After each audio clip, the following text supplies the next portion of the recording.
It's 6 p.m. So welcome everybody to the Wednesday, December 27th, 2022 formal meeting of the Iowa City Planning and Zoning Commission. For purposes of the minutes, the commissioners present are Wade, Sines, Hench, Townsend, Padron, and Elliott. Commissioner Craig is absent tonight. First item up, number 3, is public discussion of any item not on the agenda. If any member of the public would like to address the commission on an item that is not on tonight's agenda, now is your opportunity. Please just come forward up to the microphone and you have our attention. Second call.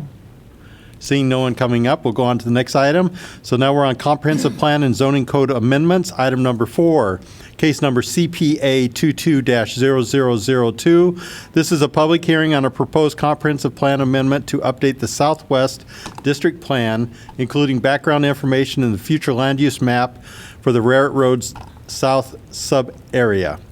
And Kirk, are you doing the presentation? I am, thank you. Just a quick question for you. Are you getting only part of it on your screen, or are you getting the full slide? We have this full slide of what you have up there. Okay, perfect. The very last part of it is, For me, it cuts off after the, around the end amendment. We're missing the T's, I think. Let's see if I can just This one's okay. pop out and pop back. oh, it's still, Yep, okay. We can look up. yeah. Bear with me. Let's see if this does it. We're resilient. That seemed to move. Yeah, I'm just trying different resolutions. There we There go. you go. That's close Perfect. enough. Okay, thank you. So we're continuing the public hearing that we deferred from the last meeting that was opened, and it's on a comprehensive plan amendment to the Southwest District Plan. Specifically, we're looking at background information on the future land use map for the Raritt South sub-area.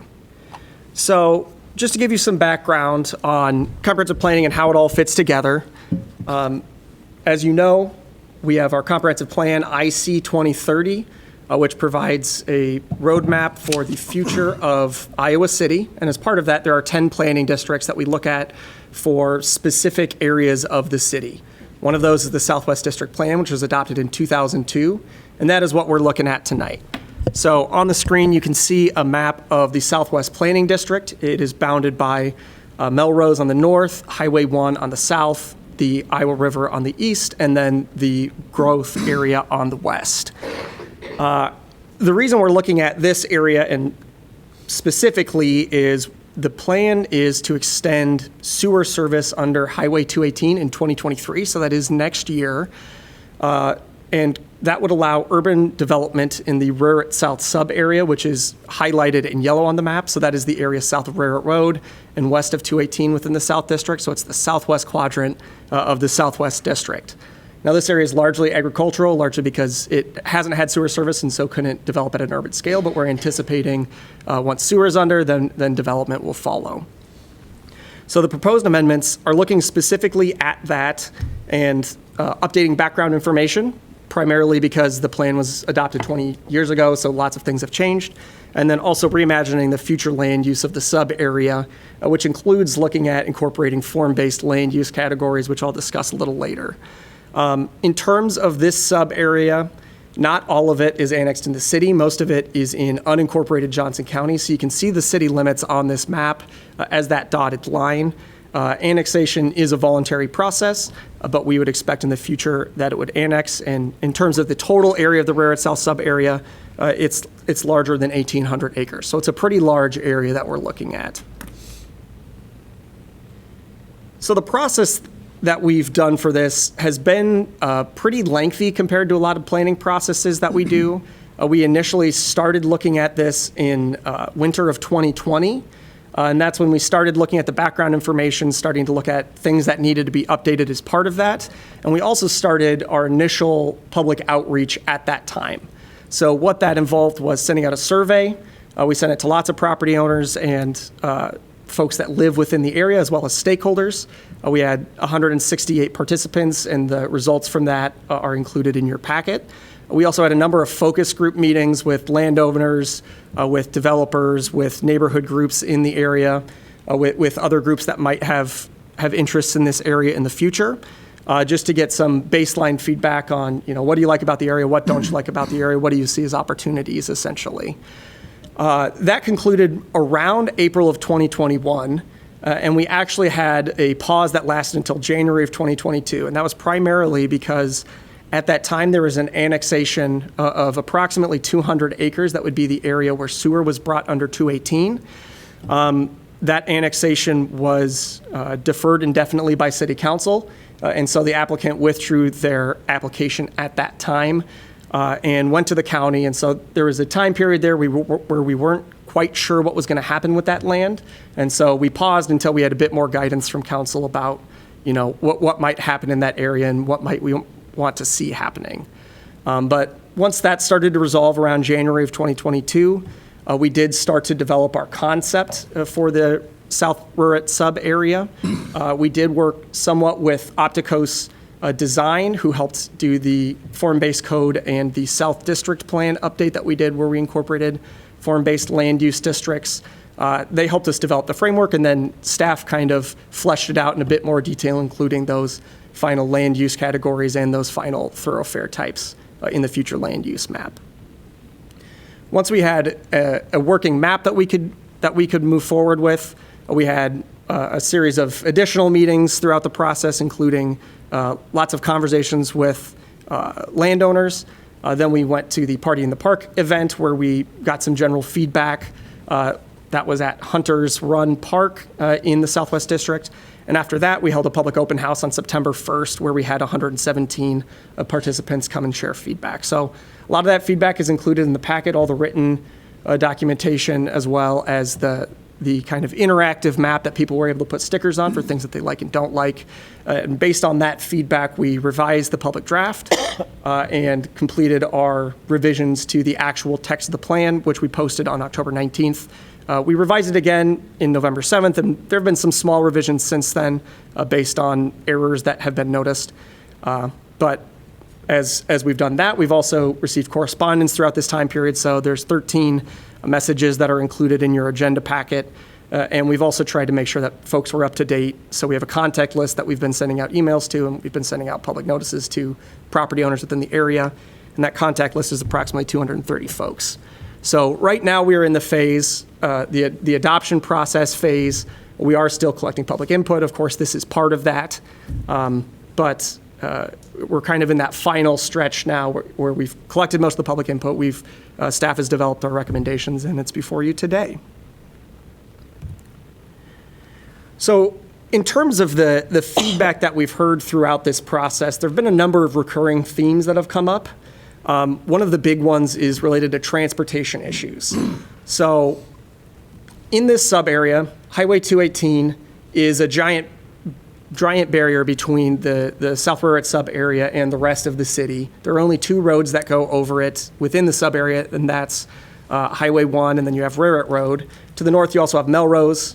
So even on the west side completely, there's only three routes. So there's lots of concerns, especially as lots of the development that has happened recently has occurred with sole access to Rurit Road. So that is a very big concern. Another concern is tied to Kitty Lee Road, where there is an existing development. There are several correspondence in the packet about that, and about that becoming a through street, and traffic and safety as a result of that. Some other comments that we heard are tied to the opportunities for new neighborhoods within this area. So we've heard a desire for a mix of housing types, but it should be consistent with existing development within the area. And as part of those new neighborhoods, there's also been a big interest in creating neighborhood destinations. In some cases, that may be commercial.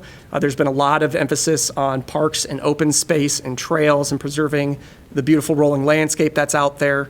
And then there's also lots of concerns about making sure that public services are available for the area, especially schools, since Weber Elementary is pretty much at max capacity, and then emergency services as well.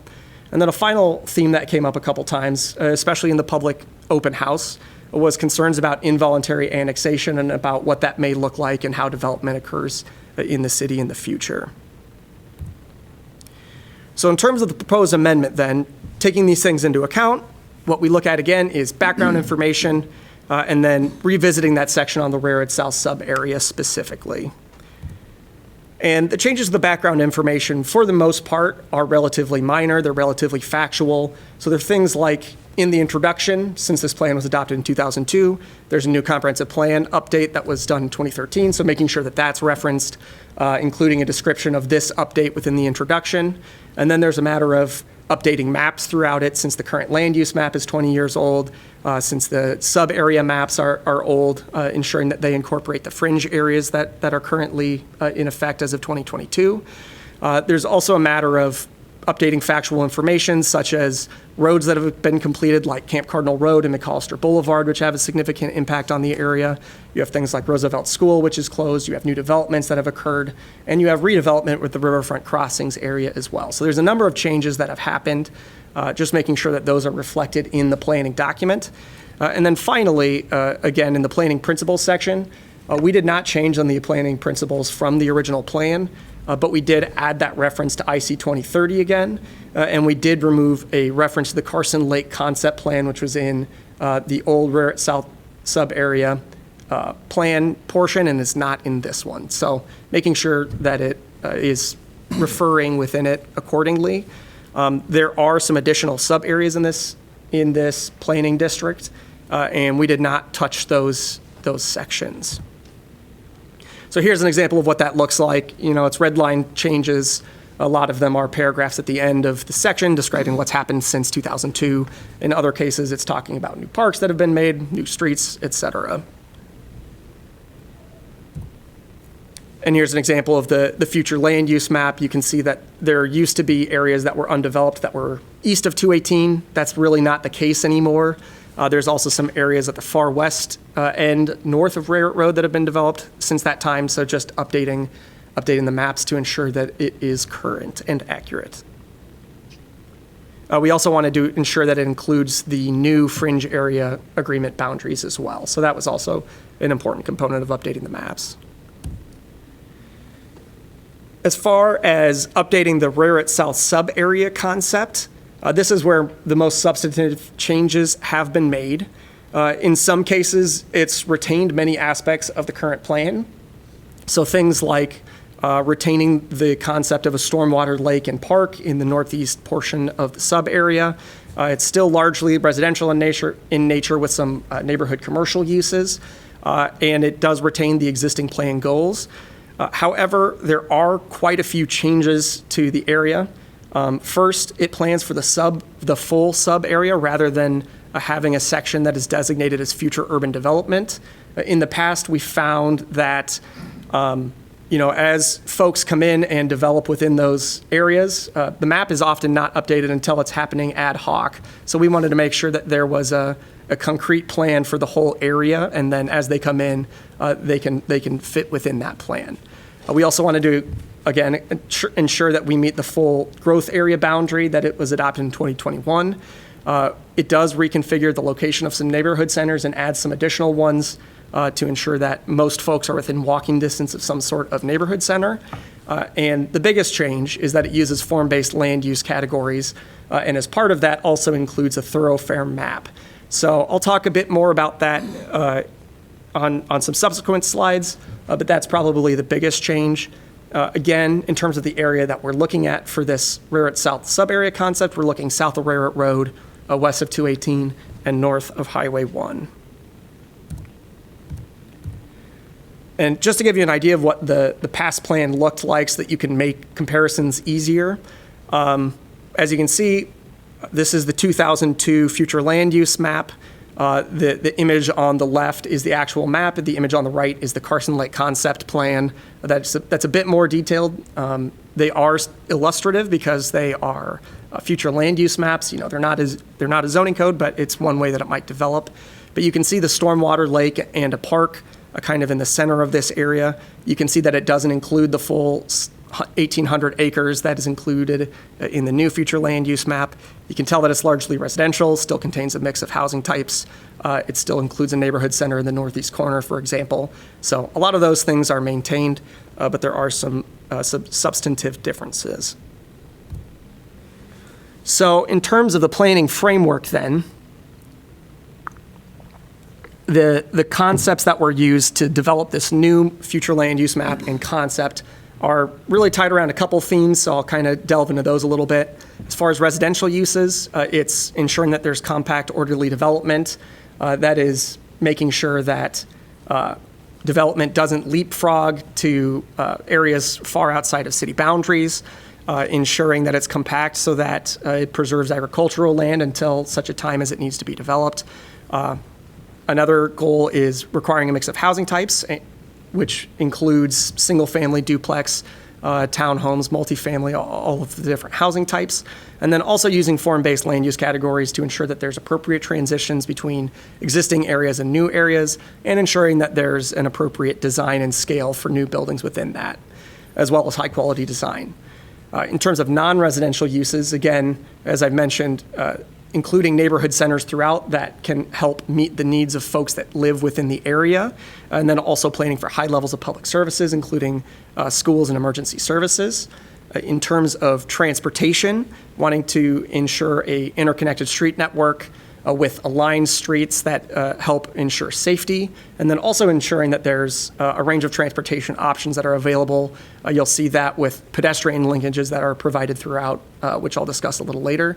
And then also with regards to park and open space, providing amenities near neighborhoods, so including a regional park. There's a proposal for a rec center and a smaller area parks as well, in addition to preserving sensitive features and managing stormwater at a regional level, which helps allow the city to use stormwater as an amenity that can benefit residents rather than, just being there to manage stormwater. So with that, I would like to talk a bit about form-based land use, and then I'll get into the actual future land use map itself and the concept. Form-based land use is the idea that instead of regulating areas by what the use is, so residential or commercial or industrial, what you want to do is regulate areas by, what you want that area to be like. So instead of commercial, a main street where not only is it tied to the uses that are allowed, but it's also tied to the streets that are there, to the frontages that are allowed. It's tied to the forms of the buildings, and it's tied to the size of the buildings. So it's a number of different interrelated factors that go into making a great place. In those senses, there are a couple different kind of character zones that I would describe, or transects as they're called. They're rated from a natural transect, T1, to T6, which is the urban core. So the higher the number, the more intense the zone, or the more intense the land use that you would expect. So T6 is obviously downtown, T1 would be natural areas. In this case, we're at the fringe of town, so most of it is T3 suburban, or transect 3 suburban, with some areas in the neighborhood centers that are T4 general urban. But within each of those transect, there's still a range of different kind of character areas that we're looking at. So within the suburban transect, which is the bulk of the area, there's neighborhood edge, which is largely near existing uses. In those areas, you might see single-family homes, some duplexes, you might see some cottage courts. And those, again, are largely around existing development. As you get into kind of the bulk of the area, you have neighborhood general, which would primarily likely be single family, but there's still the opportunity for duplexes. There's the opportunity for townhomes, maybe some small scale multifamily. And that's kind of that T3 suburban transects. And then you get into T4, which is the neighborhood centers, where you have a neighborhood small, which retains some small scale multifamily, has some larger clusters of townhomes, for example, some larger buildings possible. And then in the center of those neighborhood centers would be neighborhood medium areas. So you're talking about larger multifamily up to 12 or 16 dwelling units. And then as you get into kind of those commercial cores, you have Main Street areas, which is where you'd expect like the Northside Marketplace, for example, or what you would think of as your traditional small town Main Street. So in terms of the way that is laid out then, it's laid out on the future land use map of areas where those things may be. I try to highlight some of the major streets within the area with Highway 218 on the east, the north side Railroad Road, the south side Highway 1. You can see Meyer Avenue through the center of it, and Kitty Lee Road is on the east side. Now, one other street that I wanted to point out that does not exist currently is the future Highway 965. That has been a roadway that has been planned as a long-term roadway. It's nothing that's funded for the near future, but it is a major arterial that would connect all the way up to Coralville in the long term. It would skirt the eastern edge of the landfill, and so that would be a major arterial that would potentially be added to this area. Otherwise, in looking at this concept, you'll notice that many of the features are similar to the old future land use map. You can see that stormwater park again with the lake. You can see there's still that commercial area in the northeast, and it still is largely residential. But that being said, there are the neighborhood centers scattered throughout, and it covers the full area. One other thing I would like to point out is on the far eastern edge, there are some areas that aren't form-based land use areas. Those are specifically commercial and commercial office areas, which are existing areas that have commercial development. So staff is proposing that those would remain under the same commercial development category. One other thing I want to get into a bit is this is a future land use map. So it looks very specific in that this is exactly how it's going to develop. It shows all the streets, it shows the pedestrian connections, shows future land use categories. But I would like to stress that this is a conceptual map. This is one way that it could develop. The way that it actually develops will depend on property owners as they annex into the city and as they subdivide their land, as they rezone their land. And when they do that, they have to comply with city standards, which will attempt to do something like this, but it's not going to look exactly like this, especially protection of sensitive features. This isn't an engineered plan. There are all sorts of considerations that go into play when it actually comes to development. But what this map hopes to do is show some of those general themes that we want to see within the area, such as pedestrian linkages, such as neighborhood nodes, such as an interconnected street network that disperses traffic. So I want you to keep that in mind as we're reviewing this. But it is an important thing to keep in mind. So in terms of the way that it's laid out, I kind of talked about it briefly already, but neighborhood edge are generally along existing residential developments, since it's pretty much residential developments around the existing area. So you see them on the edges of the map. Again, those are largely single-family uses. You might have some duplexes, you might have some cottage courts.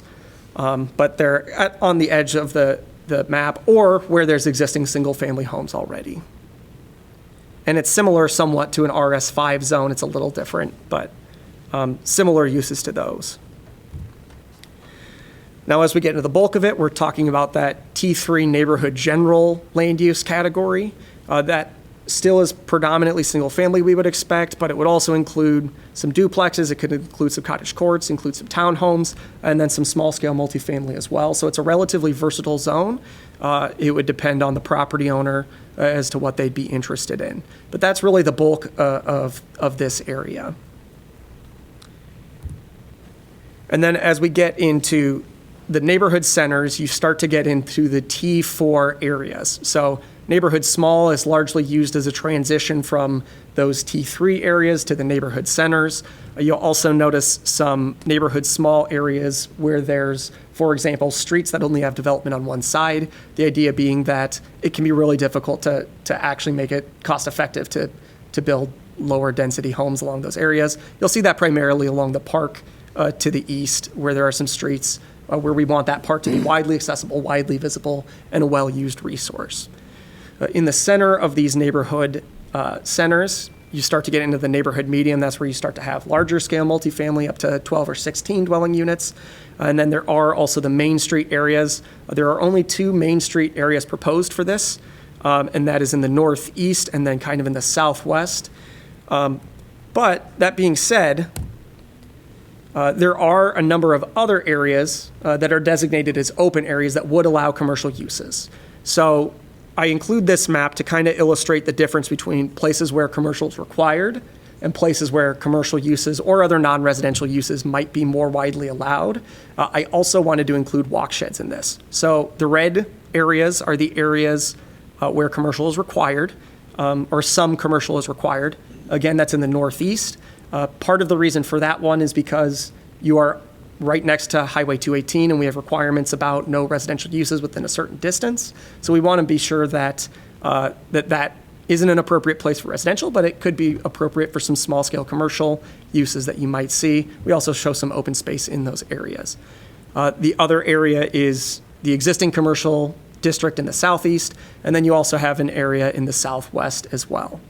The other yellow circles are areas that would allow some non-residential uses.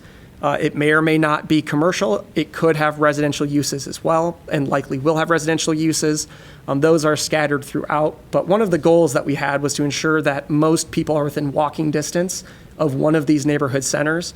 So that solid ring is a quarter-mile distance from that center. That's about a 5-minute walk. And that dotted line is about a half-mile, and that's about a 10-minute walk. So most of these areas are within those. What the uses will be will, of course, depend on market forces. It will depend on property owners as they want to develop. But we want to make sure that there are those opportunities, especially in some of those yellow areas. I'd expect things like childcare centers. Seems like that would be an easy use for some of those areas, and we're always looking for more of those across the city as well. I also wanted to just point out some of the other, kind of primary uses that are located throughout this area. So in addition to the neighborhood centers, we do have 2 school sites that are identified. One is located next to the regional park in the northeast, and that would be a site for a potential elementary school. We're also proposing a rec center in that area as well, so that the rec center, park, and school could all make mutual use of their resources. We also have a school site in the west of Meyer Avenue. That site would be large enough to accommodate an elementary school in addition to a junior high if that was needed in the future. There's also, again, another park over there, and there's a location for a fire station over there as well, which we know is a need in this area. So a number of different kind of factors that went into planning out how this could be. Again, where these are located is not set in stone, but these are identified needs within the area, and we want to make sure that we're planning for the future of some of these needs. I also wanted to note that there are some private parks shown as well. Some are shown, it's kind of that light green color. Some are shown in the center of some of these neighborhood centers. To the west, there's a large area that's a floodplain. Depending on need, depending on sensitive features, there might be more, there might be less of these, and they might be located in different areas, but that's something else I wanted to highlight. And then I also wanted to talk about the thoroughfare map that is incorporated in the future land use plan. That is, again, one way that the street network might look in the future. And the way that it's laid out is it's really laid out around a series of what I would classify as primary streets, which are kind of your main through streets through the area. So you can see those in blue and dark purple. Those are some of the main routes through the area, and we wanted to make sure that there are a number of different routes so that not everyone is getting funneled to 1 or 2 roads where everyone goes. And then neighborhood streets disperse into each of those, and neighborhood streets are going to be the bulk of this transportation network. Again, we also do have the future Highway 965, which would be a major arterial. So that would kind of be a different set of streets than the rest of these. Most of these are geared towards neighborhood streets. We would hope to see street trees. We would hope to see pedestrian-friendly facades to ensure that it's a pleasant place to walk, a pleasant place to bike, a place where kids can walk to school, essentially. I also want to note that you'll see that there are some streets that currently exist that we are showing slightly different alignments for. So, for example, Meyer Avenue, we jog so that it aligns across Rurit Road. We show Landon Avenue, which is an existing right-of-way. It's not a complete through street. We show that jogging, and that would connect through to Slothower in the future, with that being another north-south kind of connection all the way up to Melrose. So there are a couple places where we'd also expect roads to shift, ideally. Again, it's a future land use map, so whether that happens will depend on development, but this is kind of the vision of what we'd want to see, because that can really improve traffic safety and traffic flow as well. And then another thing I wanted to point out is the pedestrian passages, which can be hard to see on the thoroughfare map as it's shown. There is a complete pedestrian passage network throughout this area. I've highlighted it in green in this map so that you can see it. The goal is really to connect neighborhood centers, to connect activity generators like parks and schools, and to connect those into the neighborhood so that folks can easily walk or bike to those destinations as well, to really focus on that theme of walkability and bikeability. Now, as far as this, as development may occur, this is a huge area. 1,800 acres is a lot of space, and there are a number of different environmental factors that affect the way that infrastructure can be provided. So the infrastructure that's currently being proposed under 218 would service essentially the northeast part. It's roughly the part that was shown in the old plan. But to expand further beyond that, based on the topography and some ridge lines with gravity sewer, there would need to be some additional substantial infrastructure improvements. For example, for the southeast area to develop, you'd need a lift station to the south. For the northwest area to develop, you'd need a lift station to the west. And then to the southwest, that's within our long-term serviceable area. But it is not currently identified as to where the sewer service would come from. So as it comes to development and timing of development, the northeast would be expected to develop first because of those infrastructure limitations. The other areas would depend on, again, additional infrastructure investment. And then the northwest, or the southwest, excuse me, it's kind of that long-term service area that we would expect to develop. And before I get into my analysis, that's kind of the bulk of the plan. So I just wanted to take a moment, take a breather and say, do you guys have any questions off the bat about the plan, the way that it's structured? And then I'll kind of get into the analysis portion of our analysis of our recommendations. Could you go back to that map of walkability? It was just that one right there. So what does that look like? What does that mean? So within the future land use map, pedestrian passages are essentially a 20-foot wide right-of-way that would be allowed. It generally would allow larger block lengths because a large part of walkability is ensuring that there's connections so that it's easy to walk from one place to another. With a 20-foot right-of-way, it would also have approximately a 5 to 10-foot pedestrian path of some sort of paved path that people can use to navigate easier. It wouldn't be part of the street network. It would be a separate network that would be exclusively for use by bikes and pedestrians. So does that mean a sidewalk? A trail, essentially. Trail, okay. Yeah, Right. that would be the paved path. And so it would be wider than your typical sidewalk in most cases, I think. And that would be for both walking and bike? Yeah, it would be for non-vehicular travel. Okay, all right.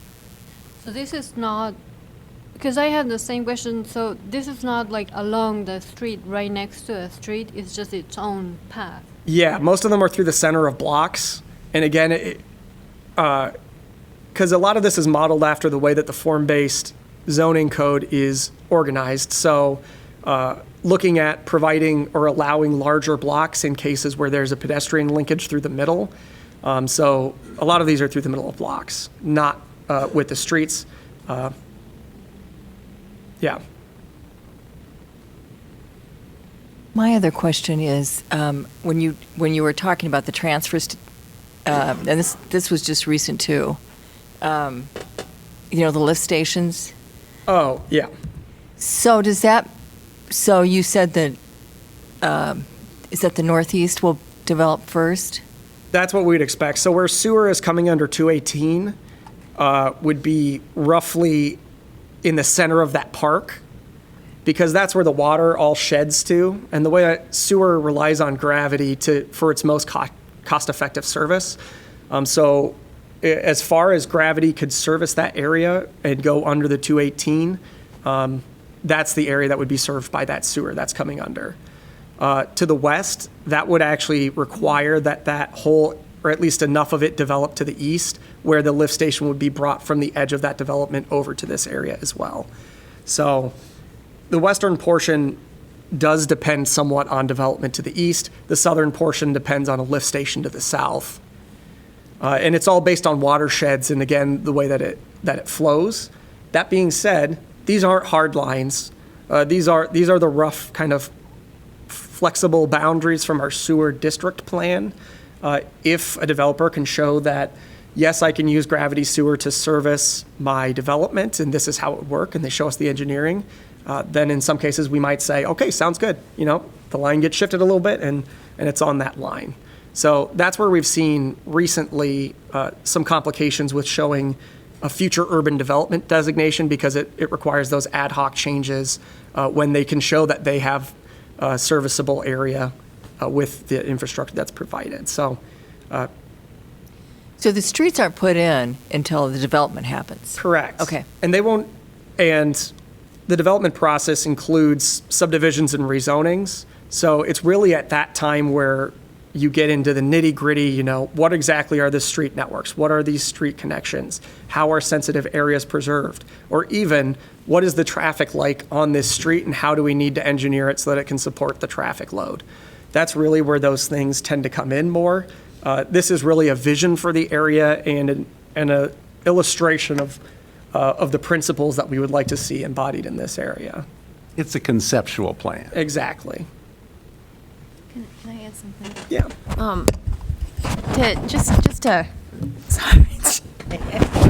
Just to add to what Kirk was saying and looking at the map of serviceability, I mean, the way that he has identified the areas that are most likely to develop makes sense from a land use perspective as well, since most of this land has not been annexed into the city.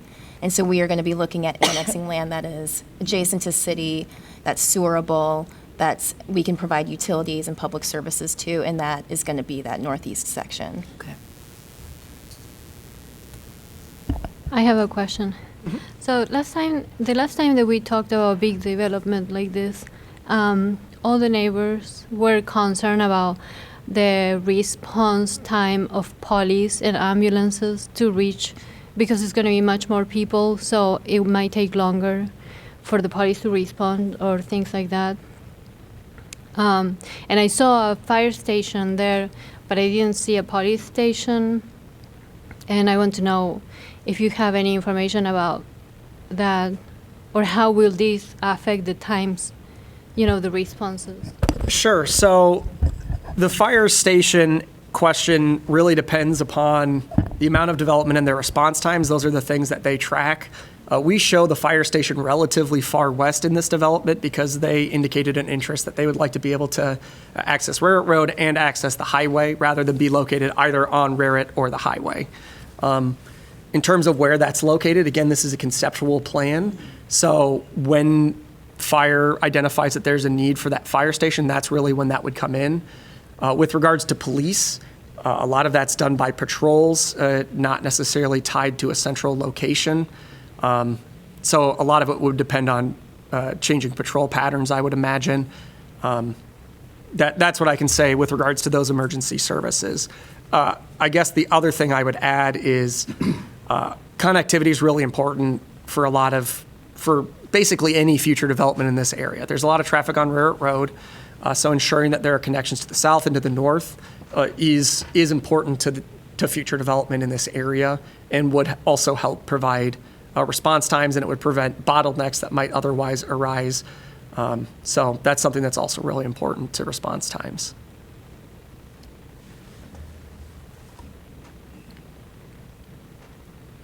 Just a kind of a minor thing, unrelated. I noticed a couple comments, one in particular in the letters that we received, questioning why the district didn't extend to the south of Highway 1.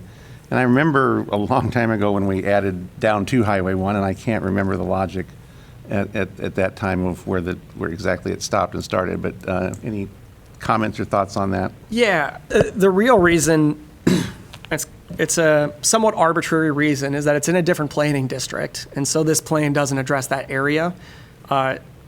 We also don't anticipate development in that area in some time, and so we're trying to focus on those areas that we're expecting to develop first based on demand and based on infrastructure availability and projects like that. So that's why this area was selected. We didn't look south of Highway 1 for that reason.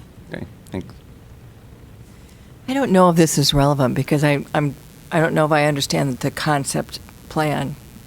When I looked at like the Carson Farm concept plan, they had noted that there were larger lots based on the topography. The topography determined the lot size. These all look, like a neighborhood, different. Does the concept plan, should I just forget that? That in my mind, it seems like this is a more pleasant plan. The concept plan just looks more pleasant. As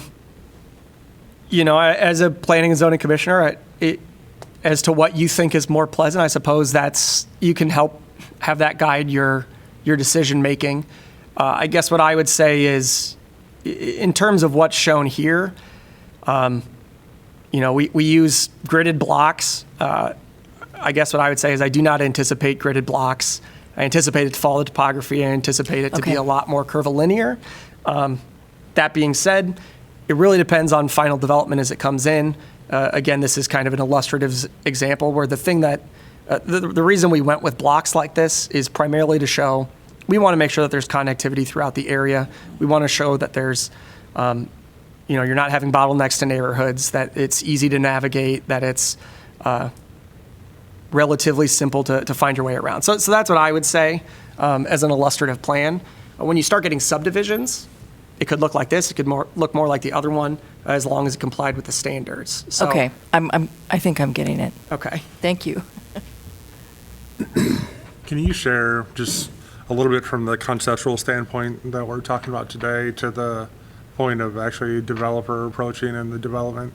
Because obviously we've talked about it a few times as far as here's from a concept standpoint, but then once development or developer actually starts, this plan could look a lot different from actual execution. Sure. So the comprehensive plan is the vision for the area. In terms of the way that development is actually regulated, it's done by the zoning code and the subdivision code and annexations as well, since most of this area is not within city limits currently. So as a property owner was interested in annexing to the city, they'd do an application. They'd include a rezoning as part of that. Sometimes they rezone to interim development if they're not sure what they want to do yet. Sometimes they'll rezone to a specific zone and also include a subdivision with that. It's at that point where you actually get block layouts. It's at that point that we start requiring traffic studies based on what developers are proposing. It's also at that point that we see where the sensitive features are and have them map it. We have them ensure that they're protecting the sensitive features on their site and that it's responsive to what's around it. So I guess the way that I would put it is this is an idea of what we'd like to see again. These are some of the land use categories that we think are appropriate within different areas, and this is the logic behind it. Transitions from existing homes, proximity to the highway or a single loaded street. But it's really up to the developer to say, this is what I want to do, and then it's up to planning and zoning and council to make those determinations about whether those comply with this comprehensive plan. And again, that's on a voluntary annexation basis, right? Yeah, that is correct. The comprehensive plan has a policy about annexation, and it's really that we want to do voluntary annexations. I think that they do have a provision that in extraordinary circumstances, they would consider involuntary annexations as part of that. No, please don't answer that. The opportunity for public comment will come after the presentation and the commission has discussed it, and then we'll ask for your comments. Thank you. Thank you.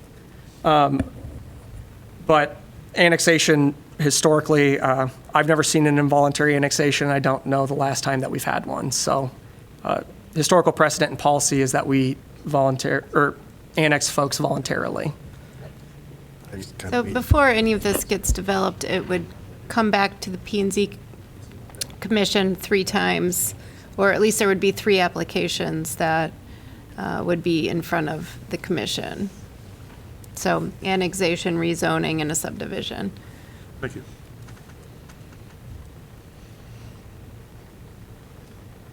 And hearing no more questions off the bat, I will go into the analysis a little bit. And the analysis is really based on 2 approval criteria that comprehensive plan amendments need to meet.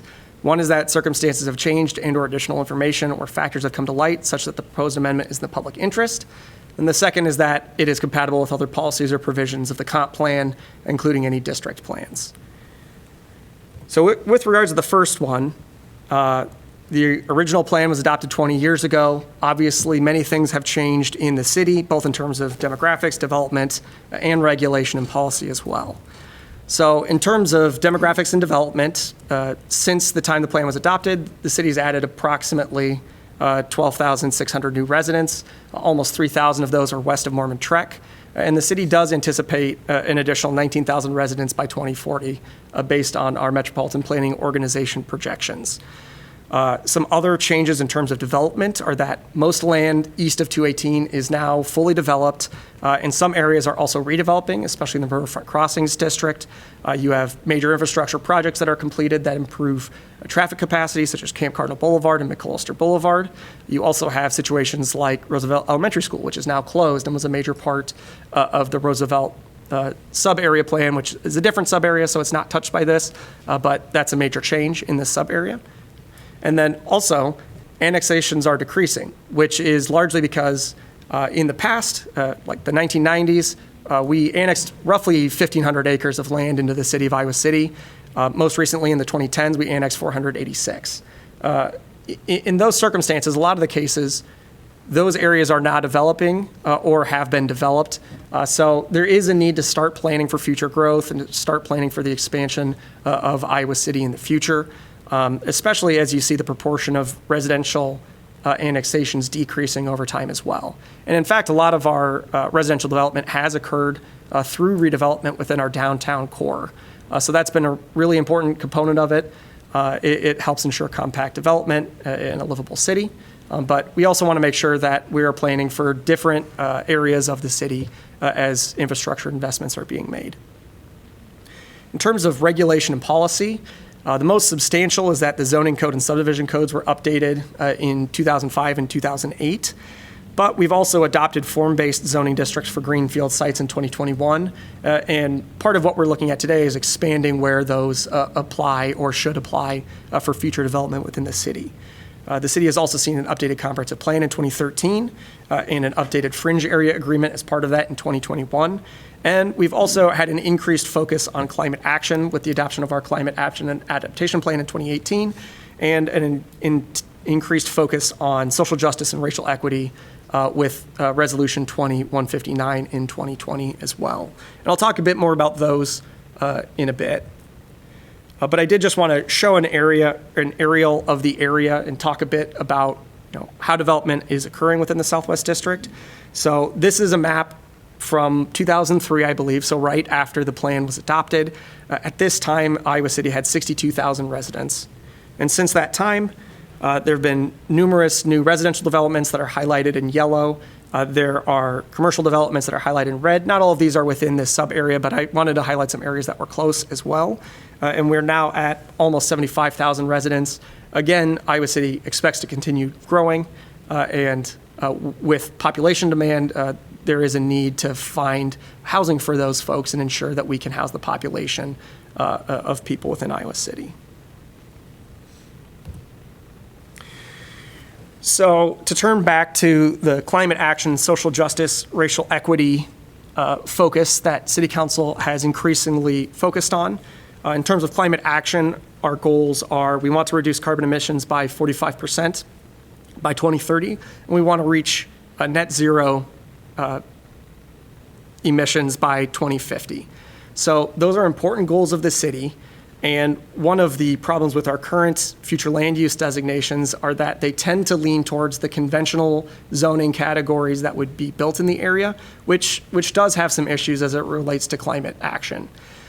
First, there are often single use categories, and it's low density zoning is often the result, which results in or contributes to higher greenhouse gas emissions. That's largely because as you are spreading out different uses, you have to drive to be able to make sure that your needs are met. There's also a matter of lower density, making it harder to walk places. So it basically makes the personal car a requirement and auto-oriented development becomes the norm. And as more people drive, you get more traffic congestion as a result. And there are many factors that are built into these land use categories that do increase costs as well, and that assume car ownership as a given, which is not always the case. The way that form-based planning tries to address this is by looking at compact neighborhoods that can be easily traversed by foot, bike, and bus in addition to cars. That's not to say that you can't travel through it by car. It still tries to provide a pleasant experience with that, but it wants to make sure that you can use more than just the car to get around. And as a result, it seeks to improve the city's building and transportation systems by creating more pedestrian-friendly streetscapes and by looking at those thoroughfare types as well in a more specific manner than we have in previous future land use maps. With regards to the social justice equity question, the city is often focused on enhancing social justice and racial equity, and that's often by approaching it through the lens of housing diversity and also housing affordability. And so, again, one of the issues with these conventional land use categories is that historically they have been used to promote racial and class segregation. At some point in the past, 1917, before then, there was actual racial zoning that was a thing. That was banned, but there have been loopholes around it to try and use class segregation as de facto a racial segregation as well. So that includes using things like really large minimum lot sizes that can be used or exclusively single-family zones where they're higher cost housing costs as well. And those have worked with other policies that were racially motivated, such as redlining, slum demolition, those sorts of things. And within Iowa City, we're not immune to that. We have racial covenants that are still on the books around Iowa City. Right now, 81% of residential land is zoned for single-family use, and about over half of that is low-density single-family use. So that's, again, plays into both of these factors of climate action and social justice. But form-based landing really tries to address that by increasing housing choice, ensuring that there's a mix of housing types, which also ensures a mix of housing price points as you get smaller units in some cases, even as it is the design standards are intended to ensure that the neighborhood character remains the same. But it doesn't solve the issue, but it mitigates one major barrier to some of these issues that can arise. So those are some reasons that staff believes that it really is in the public interest to look at changing some of these policies that we currently have. Now, the second is related to ensuring that it is compatible with other policies, the comprehensive and district plans, and other adopted city policies.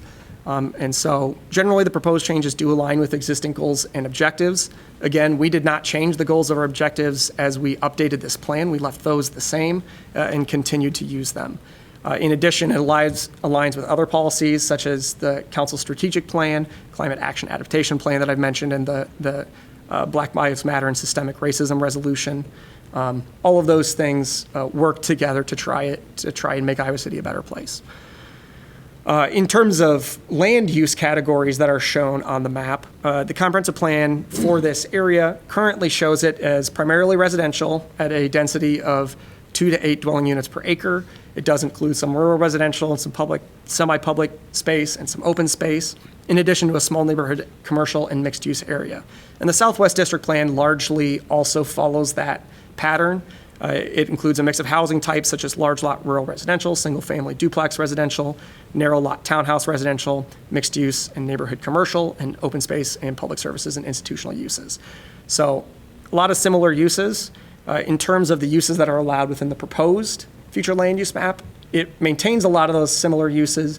It does go about it in a different way in that it uses form-based land use categories. And so it really looks at trying to look at similar building types and uses that are compatible with each other, but interspersing those a bit more than the previous plan had done, where it was a more segregated pattern of development in the previous version. So it does have a mix of building types throughout. This plan also does not include rural residential land uses as a type, and it doesn't include future urban development as a type either.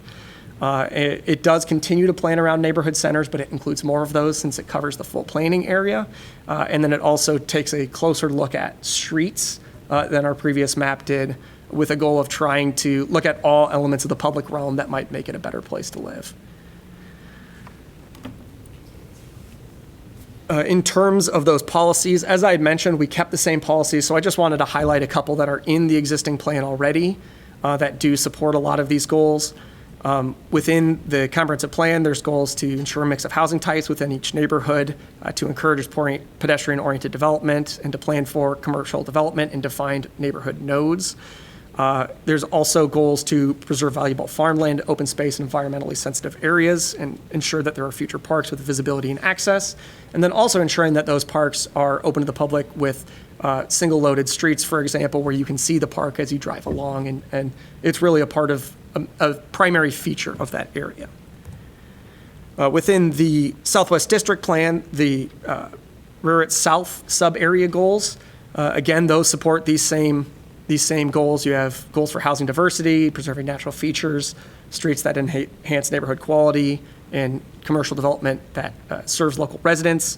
You have things such as adequate street and pedestrian access and space for neighborhood parks and trails, and then also establishing focal points for new neighborhoods. And they specifically mention a lake and park, but also neighborhood centers and other such uses. Schools are another good neighborhood focal point as well. So based on all of these factors, staff does believe that these two approval criteria are met. We also received public comments. I just wanted to touch briefly on those 13 letters that are included in the packet, and some of the concerns that are included in those. So we have 2 letters from Senior X with concerns about involuntary annexation, housing affordability, and housing for seniors. We have comments from Dan Black about looking at the area south of Highway 1, looking at the design of Highway 1, and that the intersection of Kitty Lee and Highway 1 may be good for civic uses, and then also looking at possible street layouts, such as in the original plan, there's a jog from Kitty Lee over into the center of the developed area. He proposes that that's a good way to continue. We have a message from Rich Tack, asking that the Meyer Avenue right-of-way be shifted a little bit. We have 2 messages from Jill Tettinger with concerns about involuntary annexation and street connections to Kitty Lee Road. We do have a letter from Kitty Lee Road residents with 9 people who signed it, who are concerned about Kitty Lee Road as a through street due to traffic speeds, road design, and safety. And they ask that the separate primary street that's shown to the west be built first rather than using Kitty Lee Road. We have comments from Richard Schmidt, who are thankful for the thought that went into it, and some corrections from V. Fixmer Rise. Nick Worley requested to connect Slothauer Road from Melrose to Rurit, as that's another route that is important to pedestrian or to vehicular travel, especially as folks move or are traveling north. Jay Bowen requested to incorporate a green belt from Hunters Run Park along Slothauer Land into the proposed regional park, and that proposal is in your packet. We also have Amy Charles, who was concerned that it was too car-centric and needs neighborhood centers and more bike paths and potentially more park around the lake. I did have a conversation with Amy as well, and she noted concerns about cut-throughs on streets to the east. And then we had a final message from Mary Ott with concerns about safety on Kitty Lee Road if it becomes a through street. So lots of engagement as part of this. We do appreciate that. We appreciate everyone who comes out here tonight. But taking that into account, staff does recommend that the Planning and Zoning Commission recommend approval of CPA 22-0002, which is the proposed amendment that looks at updating background information of the Southwest District Plan, and then the concept for the Rurit South sub-area, as we've noted in the attachment included in your agenda packet. In terms of next steps then, presumably Planning and Zoning Commission would make a recommendation, we would assume in December. And then we would set a public hearing at City Council. We would anticipate that right now on January 10th. That is not a public hearing, that's just to set the public hearing, so there's no discussion there. But then there would be a public hearing in front of council, potentially on January 24th if they set it on the 10th. So that's kind of the timeline that we're looking at in terms of next steps.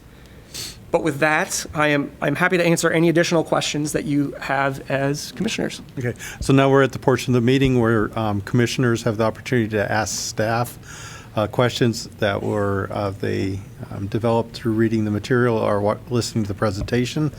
And I have 5 I'll just start off with. So this Raret South subdivision, is this area, was it identified as a growth area in the current fringe area agreements? Yeah, it's part of the city's growth area. Okay, very good, thank you. I've been on the commission for 8 years, and before that, I've always paid pretty close attention. I don't recall any involuntary annexations in Iowa City in the past several decades. Does staff recall any in the last several decades? The last one that I'm aware of that was attempted was somewhere on the east side of town, but I think that was 30-plus years ago, maybe? I've been here since '07 and have not been involved in any. Yeah, it was a long time. I Then- ran into it because of redistricting things, Okay. but And then a question about involuntary annexation. So I'm unfamiliar with this. I can't imagine the city would ever do it, but are there parameters that are established now to describe that process or how involuntary annexation would be allowed or how that would come about? there are parameters, but because the city doesn't have it as a policy, I'm not familiar with them, honestly. There are 2080 annexations, which is a separate process depending on land area of land annexed. The Iowa code would govern it. Yeah. Okay, Yeah, very there's good. chapter, what is it, 368. 368. So Iowa Code Chapter 368. On the form-based code question, is this the same form-based code that has been adopted for use in the South District? So it would be the same future land use categories, and we would anticipate that they would use the form-based code that's approved for the South District. Very good. As far as lift stations, when those are indicated, are those constructed by the city and paid for by the city, or does the developers have any role in that, in the construction or paying for that? And are any of the 2 identified future lift stations in any sort of current city plan? 2 lift stations are not in any near-term plan. They're just identified in our 2012 sewer master plan, so they're long-term projects. I don't think that there's any plan for them through 2040, is my recollection. In terms of who would build them, the developer could build them, but they're a substantial infrastructure investment. So if they wanted to build them prior to the city being willing to build them, that's their prerogative. They can build lift stations if they want to. But in the future, it would depend on, development growth, pressure, interest by developers. It's kind of all those factors that would lead to development that would cause the city to prioritize lift stations. And then finally, and I think this is a critical thing to make sure I understand this correctly. So the comprehensive plan, what that is really just a question of a vision of what the city is going to look like in the future and to provide guidance on planning for that to happen. In the districts in particular, and we're talking about the Raret South subdivision in this particular thing, it's just simply some more detailed direction that city staff has put together and then is adopted by the city to address the unique issues and opportunities of that particular planning district. But any specifics are determined through rezoning, annexations, and subdivisions. So any of the maps that people are seeing are just concepts for a vision. There's no reality to any of those because, of course, that will occur as there's voluntary annexations and then developers present subdivision, rezoning, and annexation plans to the city. Is that correct? That is correct. And it's the same thing when you talk about the specific street layouts. So if you're talking about connecting into Highway 1, those aren't things that you know the characteristics of until you actually have, the number of units, you have street networks. So that is correct. So in all honesty, if there's concerns about a particular road layout, a grid layout, where different facilities or structures would be located, there is no true answer to that. That will occur with the annexation, rezonings, and subdivisions. That is correct. Okay, thank you. Any other questions by my fellow commissioners? Well, I was really intrigued in both the public comments from the meeting and in some of the letters we got the concern about the involuntary annexation, one, because I have not heard of that since I've been around in the 20 years I've been here. And and I think Sarah has answered some of this, and it's my understanding that should that ever occur, and Iowa City has a policy against it, it would involve significant public input at that point for something like Right. that. Wouldn't it? I mean, it's It- a up to major the- process. Up to the state level, there's a city development board that would hear that kind of application, and before you can even apply for that, there are public notice and public meeting requirements that the city would have to go through. The norm is for a landowner or a developer to come to the city with an annexation request. Right. Is that's what I'm used to seeing. Exactly. Yeah, okay. And the other thing that I saw a lot of in the comments and the letters was concern about the city doing this or the city doing that or whatever. And as I understand the development process, development requests are typically driven by the landowner and/or developer. The city doesn't own any of this land, is that correct? That is correct. And the city, I'm guessing, probably has no plans to buy any of this land, So the, other than like for a fire station or things like that. That is correct. One thing that's a little unusual with this area is that because we are proposing regional stormwater, the city would likely take a more active role in something like that, especially with looking at potentially using that as parkland as well. Sure. So there are some areas where the city would take a more active role, but most of the development, streets, all of that stuff is pretty much primarily driven by private developers and landowners as they develop their land. I just wanted to clarify that because that was my understanding.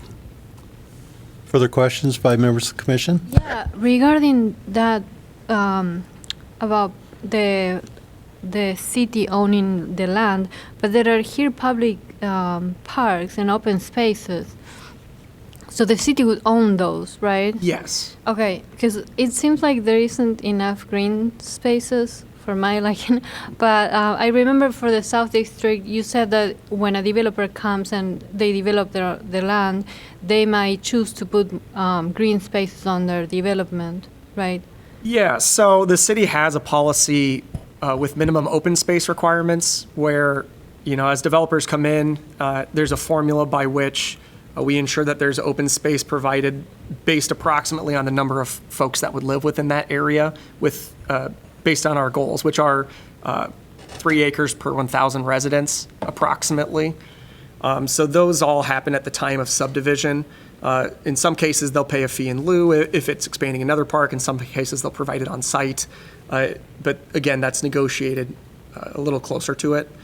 In this case, the parkland that we're showing, I think is, the regional park is maybe 84 acres, maybe a little, I think I have 84 acres is the approximate size shown. But again, this is a concept plan where, all these things, the size of any of this is more, the idea more showing the proportion of different types of future land use categories, and then also making sure that we're highlighting things that we want to ensure are included in the area, such as emergency services, schools, et cetera. And just to clarify, but the city currently owns no land in that area. That is correct. So any of these areas that you're discussing would result from a voluntary sale between the landowner and the city. Correct. Or it could come in the form of a dedication Or a at the time of dedication, the yes. subdivision. Thank you. Am I next? Yes, ma'am. Okay.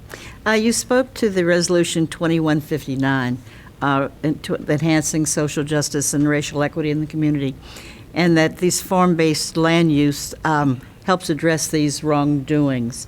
But we need to address that affordable housing piece. If you're talking about helping to relieve some of the pressure of affordable housing, how do we get to the place that people can actually afford these homes? Sure. So that's a tough cookie to crack. One of the ways that we try to do it is by ensuring that there's a mix of housing types where even if on a square foot basis, it costs the same for new construction. And new construction is often not affordable. But if you have some smaller units mixed in with larger units, then on an absolute basis, even if it's on a same square footage basis, it would be more affordable as a result. And one of the things we really try to focus on is with that mix of housing types, ensuring that there's different housing types for different stages of life, including when you're just starting off, you may not have as much money, you may be looking for a smaller place until you look for your family home, which would be a bit larger because you'd be looking for room with kids. So a lot of it's tied through ensuring that there's a mix within each area, and then also ensuring that within neighborhood centers and throughout the whole planning area, that there's those different housing types. We just use that affordable housing bit all the time, and Yeah. we both know that it's not necessarily affordable. Sure, and I guess I can also add, we do have an affordable housing annexation policy. So as land is annexed into the city, there's an understanding that 10% of units should be affordable, and that is determined at the time of annexation. And affordability is defined within the comprehensive plan. Both, it could be ownership, it could be rental, it depends. Additional question? Additional questions from members of the commission? I got two more. One question, if I recall right, Highway 1 does not have a pedestrian lane as part of that. That's only auto. Is that correct? Correct. When you get west of 218, yeah.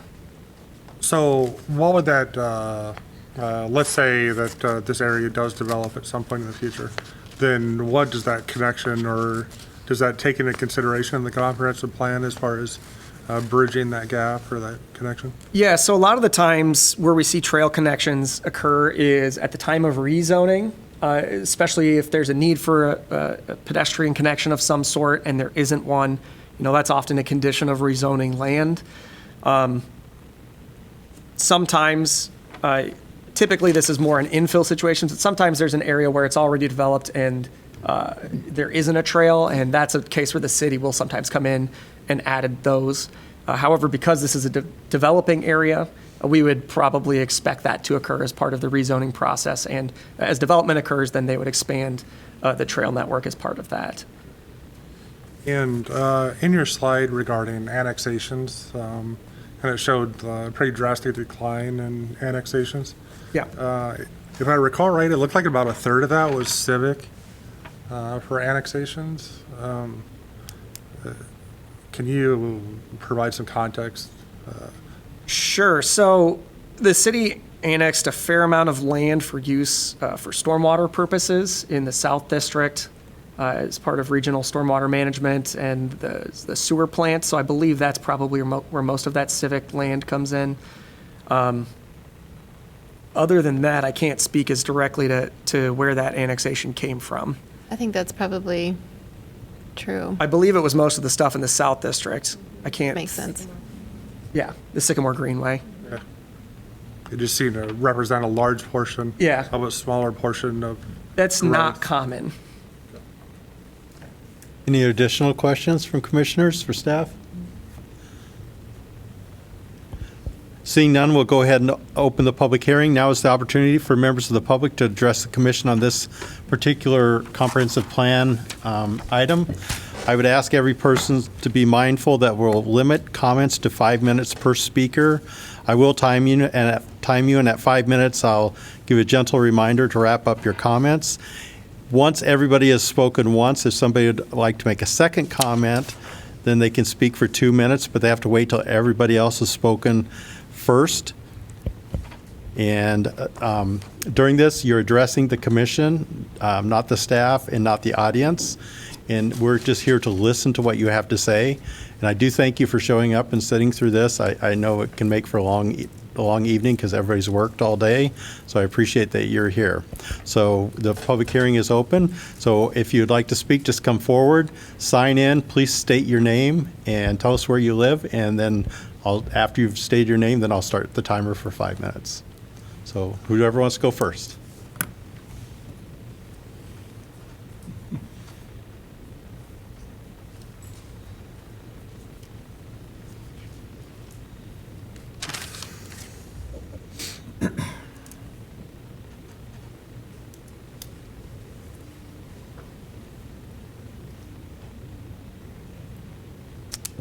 My name is Mark Alatalo. I live on 4053 Kitty Lee Road. Would it be appropriate to ask Kirk to show a slide that was in his presentation? Yeah, that's fine just to show it, but the conversation's with us, but he can put it up for illustrative purposes. Could you show the thoroughfare map, please? Thank you. First, I wanted to acknowledge, as it relates to Kitty Lee Road, I know that everything on this draft tonight is just that, a draft, and that any development depends on plans submitted to the city council, and there's a whole process for that. But I want to speak to the draft itself about the connection at the north side of Kitty Lee Road. Basically where it makes a hard left turn as it gets close to Highway 218, that's where I'm concerned. And on this map, these primary roads are highlighted in blue, and it's my opinion that Kitty Lee Road would be used more as a blue primary road, not as it's shown as like a secondary road. I know that there is a desire from the city to get that regional park and stormwater facility in there with an elementary school and with a recreation center. And to me, and they want to do that sooner rather than later. And the idea would be to use Kitty Lee Road in lieu of having to wait for a landowner to annex or develop their parcels. So I realize that Kitty Lee Road is a attractive place to just tack onto the end of it, and you have some utilities there. You don't have to build your whole own new road if you're a developer. So there's advantages, there's cost savings as a developer. But I feel like if development of that park, of the school, of the rec center is dependent on taking advantage of Kitty Lee Road in that way, it is not fair to us 14 landowners on that road. And I think us landowners are taking it quite seriously. We had a letter submitted for your reading that included 9 of us on that street, and there's several of us here tonight. But essentially, Kitty Lee Road is quite hilly. And if you're traveling very fast at all, it would create unsafe situations coming over top of those hills. And there's driveways on either side of those hills that are quite close and quite blind as it is already. So if you're going to introduce more traffic into that spot, you're going to make it unsafe for people just to back out of their own driveways. I would not want to see any more traffic on the end of Kitty Lee Road than absolutely needs to happen. And I know that a default way to control traffic speeds is to install speed bumps, but that is really no one's first pick of how to control traffic.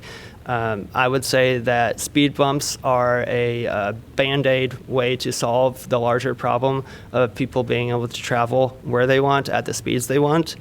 And the solution to that, I would think, is having land that's annexed and developed that can support a primary road in the places where people want to travel to these larger utility areas like the park and the school. I know that Langenberg Avenue comes to mind on the south side of town, where before McAllister Road connected, people would cut up through Langenberg, and it's a rather dense residential area, and speed bumps were installed there and are still installed to this day, even though McAllister connects. I don't think that's fair for those property owners to be dealing with traffic that was not intended for their road, even though now there's a different road that's supposed to handle that traffic. So they've been dealing with that for quite a long time. I would not want to see that kind of situation come to Kitty Lee Road.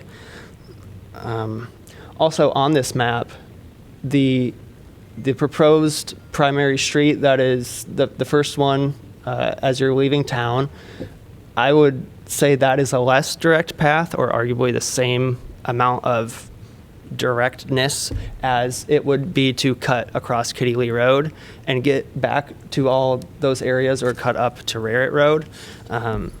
So in this draft of the plan, I don't see how Kitty Lee Road would not be utilized as a primary road. all that to say, Kitty Lee Road is not a solution for the overuse of traffic on Raritt Road. There's other better solutions, including connections to Slothauer, improvements to Meyer, and other arterial roads going in before Kitty Lee Road is utilized. So, Just my wrap warning? it up. You're, Okay. you're over. yeah. Just trying to be respectful. Okay. Thank you. I forgot I missed your first name? Mark. Mark. Mark, because I can tell you're passionate about this. Yes. Make sure you just pay attention as in the future decades as redevelopment occurs, that looking at paying attention to rezonings, annexations, and subdivisions going on, so that you have the opportunity to make sure your voice is heard on those too. Yes, and my only request for the commission tonight is that this plan is not approved with that connection at the end of Kitty Lee Road. Thank you. Thank you. Anyone else who would like to discuss with the commission?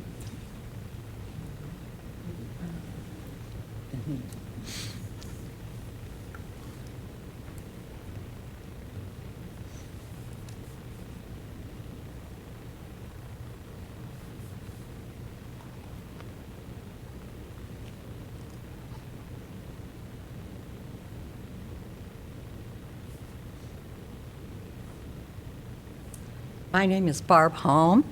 I live on 4090 Kitty Lee Road. I have lived on that road for 50 years. So I have experienced that road being a through road. It was Mormon track from the end of Benton Street straight to Highway 1. And there was a great deal of traffic that we experienced. And now that it's being considered to be returned to that, I have a lot of safety concerns. I don't know if you have been out on that road in the past, but I'll just briefly describe from Highway 1. It's very rural. There's a pasture and the back fence of Menards. And you come up over a hill. Before you reach the crest of that hill, you have no vision of what's on the other side of that hill. As you reach the top, there are 3 driveways right below the crest of that hill, mine being one of them. Every time I go to pull out in my driveway, I'm hoping there's nobody coming over the hill. Now, with it being dead end, it's not so bad as it was in past years. I'm not going to take the time or have the time to tell you what happens when there's a big snowstorm out there on that road. In past years, when it was a through road, cars were off the road very frequently and in big numbers when there was a bad storm. And I'll remind you, there are no shoulders on that road. And I would invite you to come out and just take a look at that road sometime and see what we're dealing with out there. And in closing, I'd like to tell you of an experience I had just this last Saturday. A friend had come to pick me up. As she was getting ready to pull out of my driveway, out of the blue, she said to me, "Every time I come out of your driveway, I'm afraid a car is going to come over the hill." How would you feel if you had a friend that said that to you? All right. Thank you, Barb. Is there anyone else?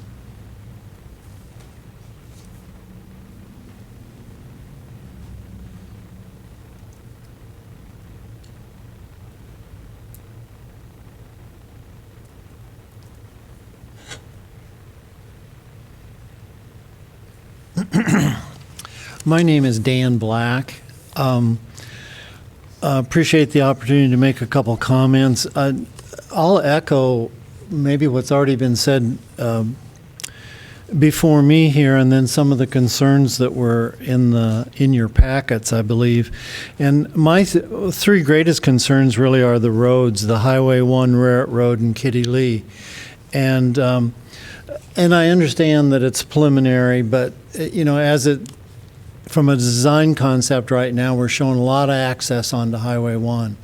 And that might be necessary and needed, but I really think that we need to be talking sooner than later to the Iowa DOT with regards to their plans for Highway 1, because this is a major, major artery into Iowa City. It's of great importance for not only this kind of development, but commercial development down the road here. So I really encourage us to get to Iowa DOT as soon as we can on this kind of stuff. And then kind of in defense of my comments to go south of Highway 1, we've already leaped over Highway 1. The development across from Menards is a pretty good sized development on the south side. And so that was why I thought it should actually be included. I understand it's very nice and clean to make Highway 1 the boundary, but it's all so tangled up together that it just seems like it's prudent to take a look at that. The other roads, I will echo what my neighbors and friends on Kitty Lee had to say with regards to that. It's just an old country road, and it's going to need a whole lot of improvement to make it safe and make it right for this development. And again, I don't quite know who does it, who bears the expense in this thing, but it's one that really needs to be factored in as we go down the road here. Raritt Road isn't a whole lot better, but not nearly as steep as Kitty Lee. I appreciate Commissioner Elliott's comments on the topography. I see the same thing when I look at the maps and the design concepts of straight lines and this sort of thing. And of anything, I've spent a kind of a lifetime on that country out there, and there's some nasty slopes, and there are some nasty hills, and it just, again, only seems prudent to design around some of these obstacles, because you talk about snowstorms, and getting it up and down some of those hills is extreme. I guess that's really all I really wanted to cover were those sort of things. And I'll just close by saying that I've been very appreciative of the staff's efforts to communicate and returning phone calls and talking through this. It was a real good experience with staff, so you all need to know that. All right. Thank you, Dan. Appreciate it. Anyone next?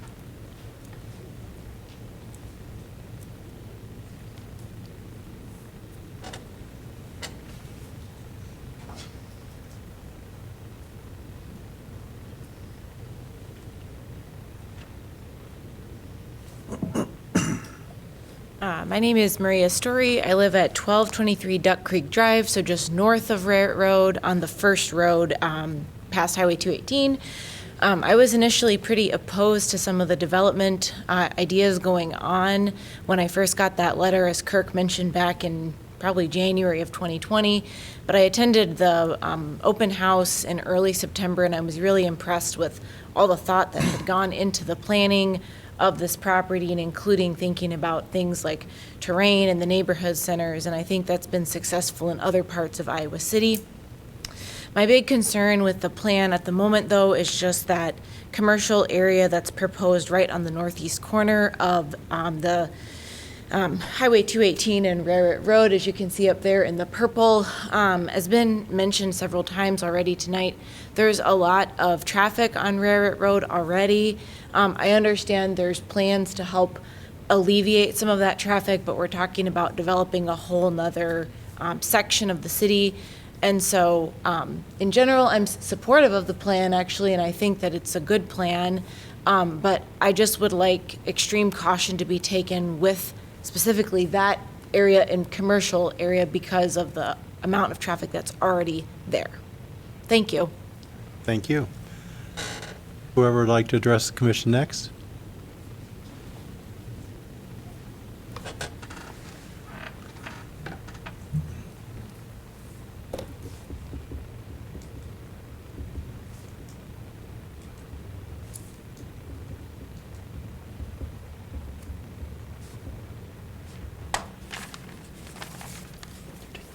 My name is Victoria Concha. I live at 4086 Kitty Lee Road.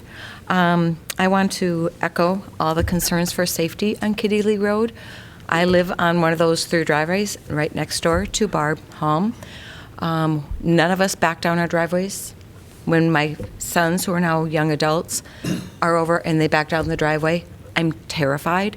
We all turn around and drive straight down because you cannot safely go across that road, as it is with 14 homes, and we know the people going up and down that road. When we don't know them, such as when my sons were young and car dealerships used Kitty Lee Road for test driving cars, the number of times my husband ran after cars because they almost hit a child terrifies me to think that that can happen again. Not just car dealerships, but anybody going down that road. It is terrifying. We lived on that road for 28, going on 29 years. Echo, same about the snow removal. Again, we cannot get in and out of our own driveways on snowy days. It will take multiple tries. We get out of our driveway, we can't make it up that hill. What happens when someone comes barreling along? We go over that road in the middle of the summer. We drive slowly because we live on that road, and we know what it's like. And the number of times that as I've crested that hill, I feel like I'm going to hit someone head on. Again, that's a neighbor who knows to drive slowly on that road.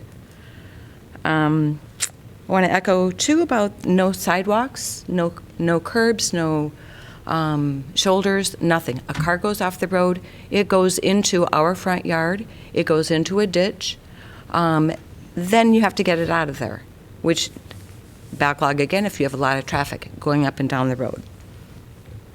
Wear and tear on Kitty Lee Road. Like it was said, I wasn't there when it was a through street, but I've been on it even when they put in the Menards, to have lived through that, and the wear and tear on that front half of Kitty Lee Road is terrible.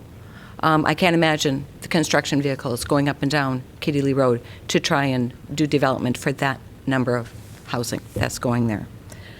And I think part of the reason I'm super concerned, I know this is all concept and who knows how long before it's going to happen, and it all is based on development. My fault for not knowing what the status of the Carson development is, but I know Carson has wanted to develop, has taken it to the city, denied by the city at least twice, has taken it to the county.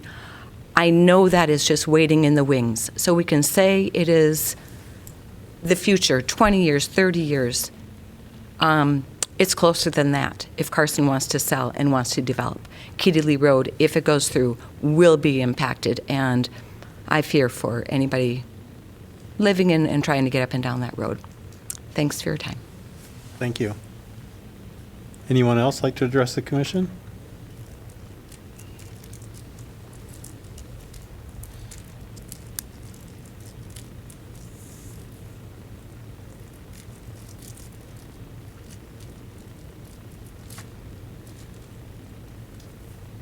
My name is Chris Sayre. I live at 4047 Meyer Avenue. So I have some serious concerns about being forced to annex. Bought the property wanting to live in the country. I still want to live outside of the city limits. I have no desire to live in the city limits. Nor do many of my neighbors. Beyond that, I don't know that. So we talked a lot about Meyer Avenue, which is currently a gravel road. I didn't hear, and again, this is a concept, this is in the future. Obviously, Meyer would have to change significantly. I think even when you're talking about the northeast, there's already lots and lots of traffic that use, like from Kelowna or from Sharon Center Road, that uses that as a cutoff. Lots of people go far too fast for a gravel road to get over to Raritan. And the more you develop that area, the more that's going to happen. So again, the plan is to develop northeast, but I think that there's going to be some consequences sooner than what you might think. I personally my driveway is a blind driveway, which scared me to death when my kids were learning to drive. The school bus would not stop at my house because of the little hill it was on, and they didn't feel it was safe for a school bus to be stopped there. So that concerns me again, the more traffic you put when there's not really great visibility. I also don't know that, so there's a subdivision on the west side of Meyer, closer toward Raritan. I haven't really heard talk about widening that road, in which case you're going to be taking people's yards. Rich, I can't say his last name, was one of the people that commented about moving that to the east, which would be away from his yard, which I certainly appreciate, but there's a whole lot of other homeowners. And I don't know that, I mean, I certainly haven't been approached and said, okay, if this happens, you're going to lose part of your front yard. Do I have the choice to say, no, I'm not annexing, you can't use my yard to widen the road? So I think that there's a lot of unanswered vagueness about, I mean, you're saying, no, you would never annex. But so I own 6 acres, and if I'm like, no, you can't have that, which is relatively in the middle of that Meyer Avenue stretch, then what? Does the plan get changed, or you come back and say, too bad, you don't have a choice? So I have some serious concerns about that. And I also would like to note that apparently in one of the things that was changed from the previous plan to the newer plan was the removal of the valuation of farm ground, which apparently they don't care about farm ground anymore. Thank you.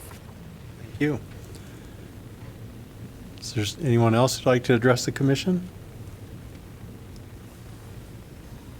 Second call. Oh, here comes somebody.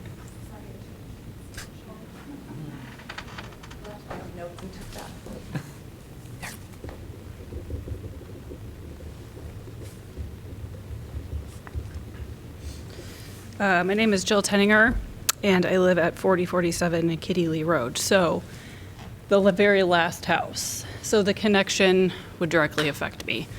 So my only ask is that Kitty Lee Road not be connected, because it would be a de facto thoroughfare. And I don't like all the feeder roads at the beginning of Kitty Lee. We know that development is inevitable, but we do not want to be annexed in. Thank you. Anyone else like to address the commission?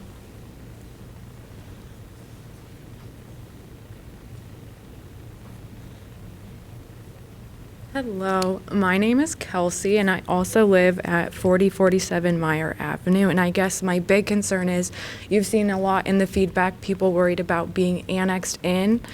And as it was mentioned, if you choose not to be annexed in, what happens with like the sidewalks along Highway 1, that's going to take quite a few people's front yards. Some of those houses are very close to Highway 1, and if you widen it to put in a shoulder or sidewalks, you are going to be taking their entire front yards. Same if you did it on Kitty Lee Road or Meyer Avenue. So I think even though you're saying that people aren't going to be annexed in, people have also lived there for their entire lives, and that would be making major changes even if they decided not to be annexed into the city, because obviously you're going to need to widen roads and you're going to need sidewalks. And then secondly, the safety concern. People do drive up and down, as it is Meyer Avenue, much over 55. So I think that's something you're going to have to really figure out. You can put a 35 speed limit, but people are still going to go 65, 70. And that's something that we've personally taken to the secondary roads many times about lowering the speed limit or things we can do over the years without anyone having any sort of solution or real concern about that. Thank you. Thank you.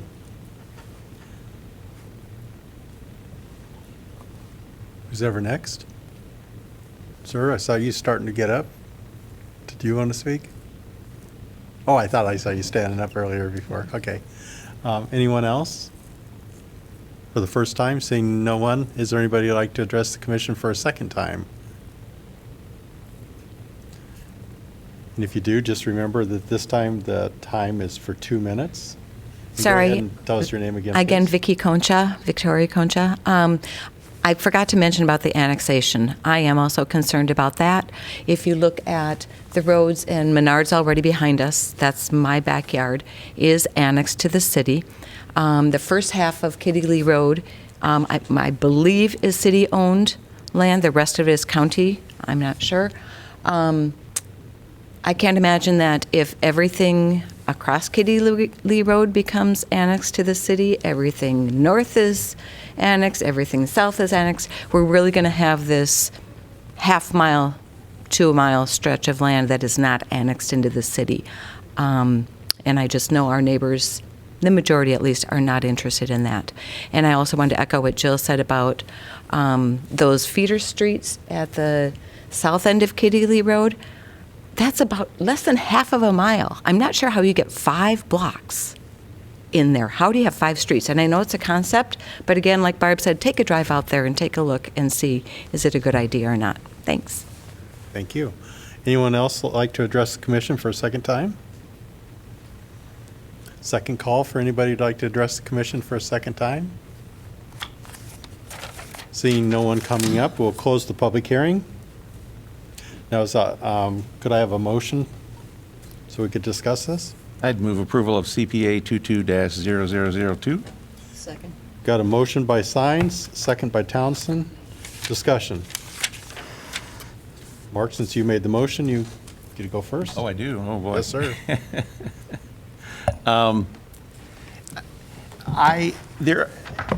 I totally hear the concerns from Kitty Lee, and I share.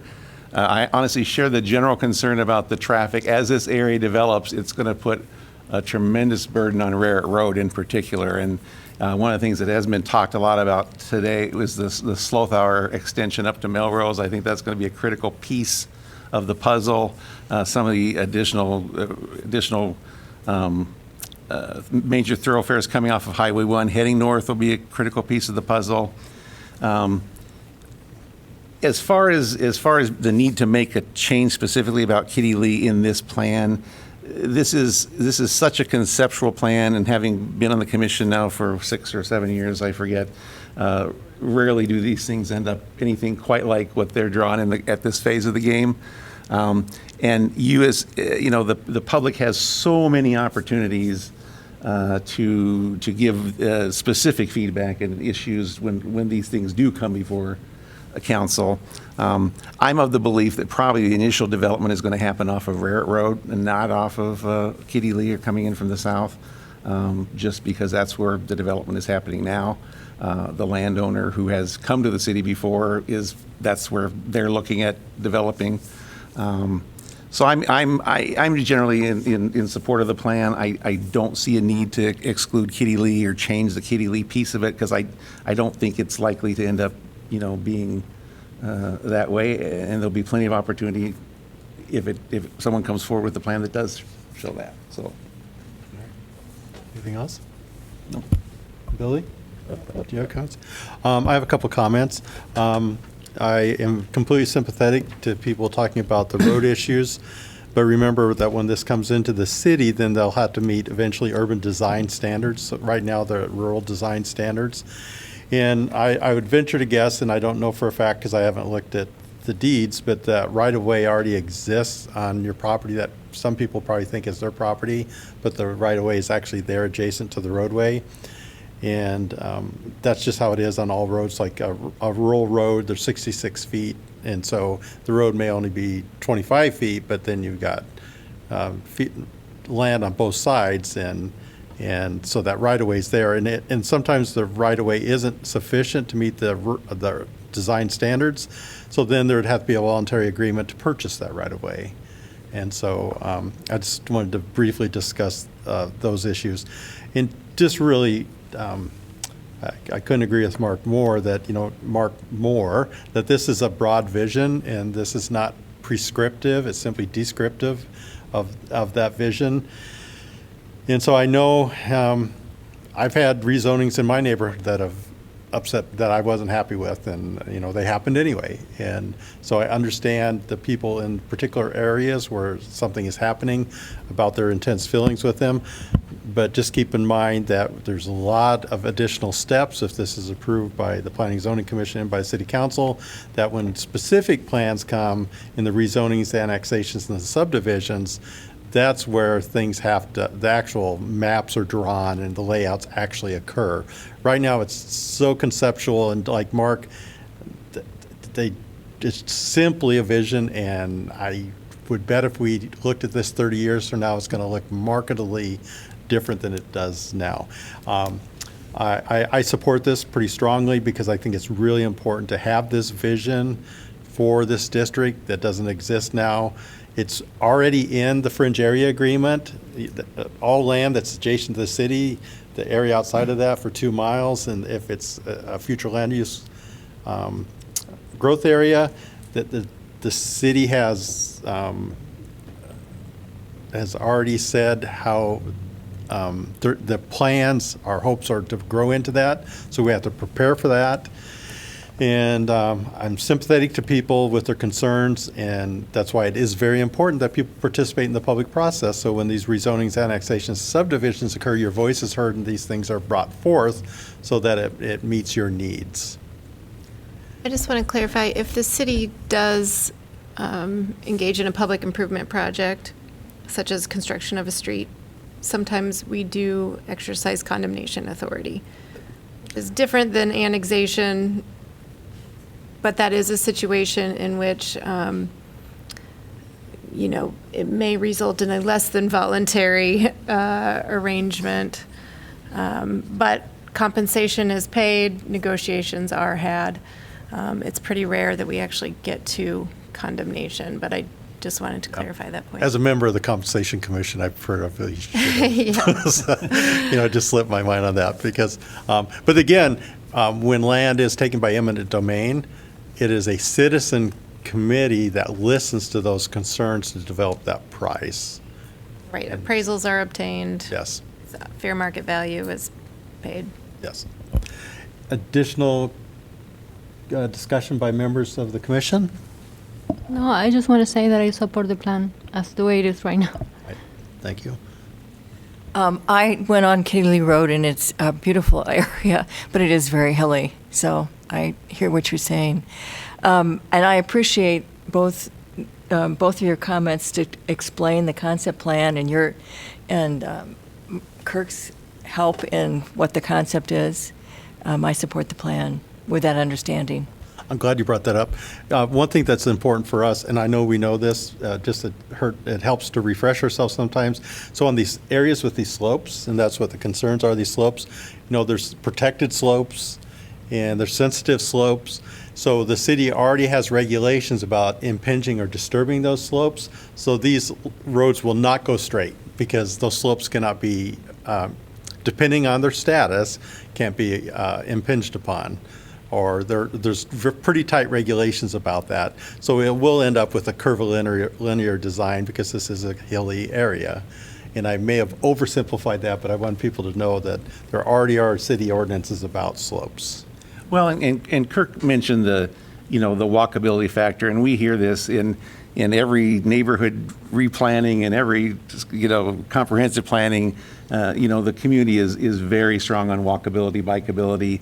And so, I think we look for opportunities for that every chance we get. But the reality is we have land, we have contours and land to deal with along the way. And that is just, you just have to deal with that at that point. Commissioner Wade, any comments or discussion?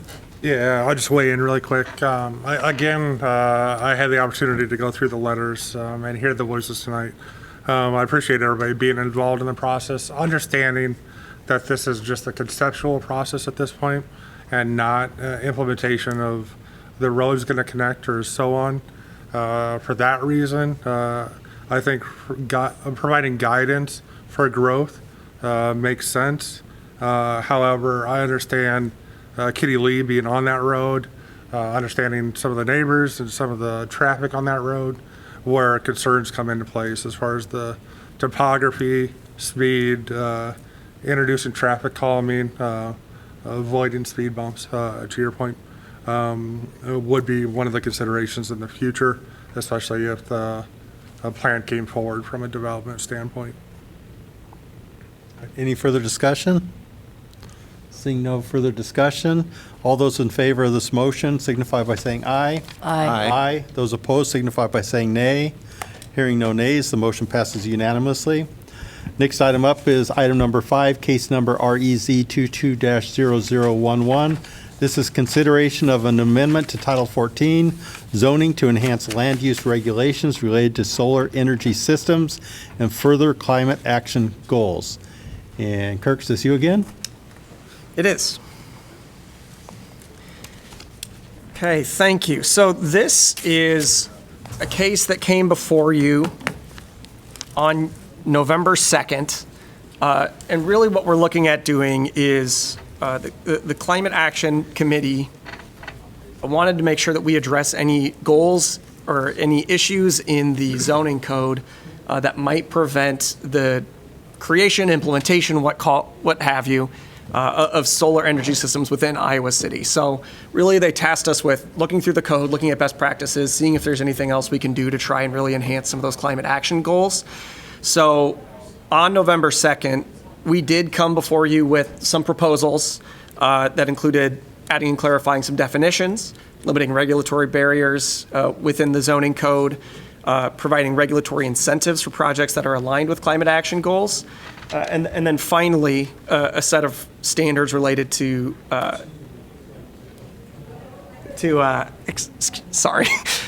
electric vehicles and electric vehicle readiness and requiring that within parking areas. You provide some feedback that you wanted additional information on requiring chargers in addition to EV readiness. You had some requests about applying it to handicap parking spaces. At this time, staff is still evaluating best practices because it's a pretty substantial step to move from EV readiness to EV chargers. So we're still trying to review the best practices and figuring out what other communities are doing.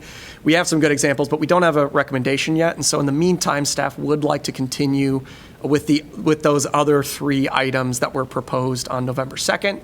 And then we would bring before you EV-related amendments once we have a recommendation formulated. So you would like us to vote on this as presented, and then as those further issues are resolved and brought to us, then we'd simply pass an amendment? We have a separate zoning code amendment that are included in your new packet. It basically takes out all the regulations related to EV readiness, and then when we bring it before you again, it would be a new ordinance, a new consideration. So it would be its own thing separate from this. Okay. So because I've brought this to you before, I'm not sure if everyone that was there, I don't think so. So I want to make sure that I do cover some of the bases about background and best practices, but I am going to gloss over it a bit faster than I did the first time, hopefully. So knock on wood, I tend to be a wind I read bag. I read the packet. I will do my best. So It was a really long packet. and we appreciate all of your dedication to the craft. In terms of current regulations, there's kind of 2 branches of regulations that we have. One related to accessory solar energy systems, one that are related to utility scale ground-mounted solar, which is a principal use. So for accessory solar systems, they're allowed administratively as mechanical structures, but they're not explicitly defined that way within the zoning code. So that's one of the things we want to address. Then there are also some specific use standards related to screening setbacks and design considerations that we're looking at changing to prevent potential barriers. With regards to utility scale ground-mounted solar, again, those are for uses that are over 1 acre in size, it's its own principal use. It's allowed provisionally in industrial and public zones and by special exception in most other non-residential zones. It is not allowed in residential or form-based zones. Those regulations were adopted in 2019. We're not proposing to modify those. So we're primarily looking at accessory solar energy systems. And then we're also looking at some additional things that we think will help try to spur some of those climate action goals.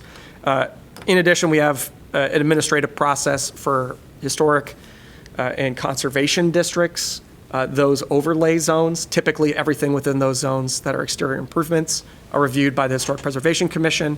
They have approved some administrative processes for those in certain circumstances. If those certain circumstances aren't met, it still goes before HPC, but it does provide kind of a streamlined review. That's not really tied into what we're talking about, but I did just want to highlight that again as well.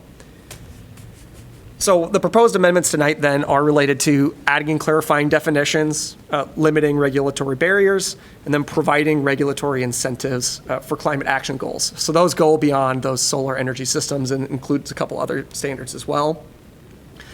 You'll notice that there are no standards related to EV readiness in the proposed amendment. That being said, EV chargers are classified as mechanical structures, so that is included in this, but that doesn't affect the regulation of them at all. It's like including it in solar energy systems so that it's clear that what it is and how it gets regulated. So with regards to definitions, it's pretty simple in terms of we create a definition for mechanical structures, which doesn't currently exist, and then we cross-reference mechanical structures in solar energy systems and EV chargers to make sure that it's clear about how they're regulated, and if someone goes into the zoning code and searches solar, they can say, oh, I see that it's a mechanical system, this is how it's regulated, even though it's not listed elsewhere in the code. With regards to removal of potential barriers, some of these are, again, clarifications. So mechanical roof structures are generally exempt from height limits. This notes that solar energy systems count as that. If it's not a building, they're not required to follow maximum lot coverage standards. That only applies to buildings. This goes in and ensures that it says solar energy systems are not buildings. So those are kind of clarificatory ones. Some other ones that do change standards somewhat are removing the screening requirement for ground-mounted solar energy systems. Removing a concealed from public view requirement for roof-mounted solar outside of single-family zones, and then adding a minor modification process that would allow some additional flexibility within the zoning code. So minor modification is an administrative process, but it does involve mailings and notifications of property owners, and it involves a administrative hearing as well. As part of a minor mod, there are certain criteria that it has to meet, which includes that special circumstances apply to a property, which make it impractical comply with the standard. So really what a minor mod does is it provides an additional opportunity for flexibility in unusual circumstances where for whatever reason they can't meet the other zoning code. The circumstance where I've seen it related to solar, I've seen it one time, was there's a gentleman who was on a corner lot. You can't have solar between the street and the property or in the house, and the backyard is filled with trees, and so they can't have rooftop solar, so they asked about ground-mounted solar in their side front yard, but not their front yard. In that case, I had to say, there's no option for you. You should try to do roof solar or see if you can trim back trees or something. But this would allow, in cases like those, it would allow an administrative process to modify those standards. And then finally, state code does allow the city from preventing new deed restrictions from unreasonably restricting solar. So that's something that you might see in an HOA covenant, for example. We're just adding to our subdivision ordinance what is allowed by state code about not having unreasonable restrictions on solar. So the bigger change that we've proposed is a voluntary regulatory incentive whereby different actions supporting our climate action goals are rewarded with either a density bonus or parking reduction.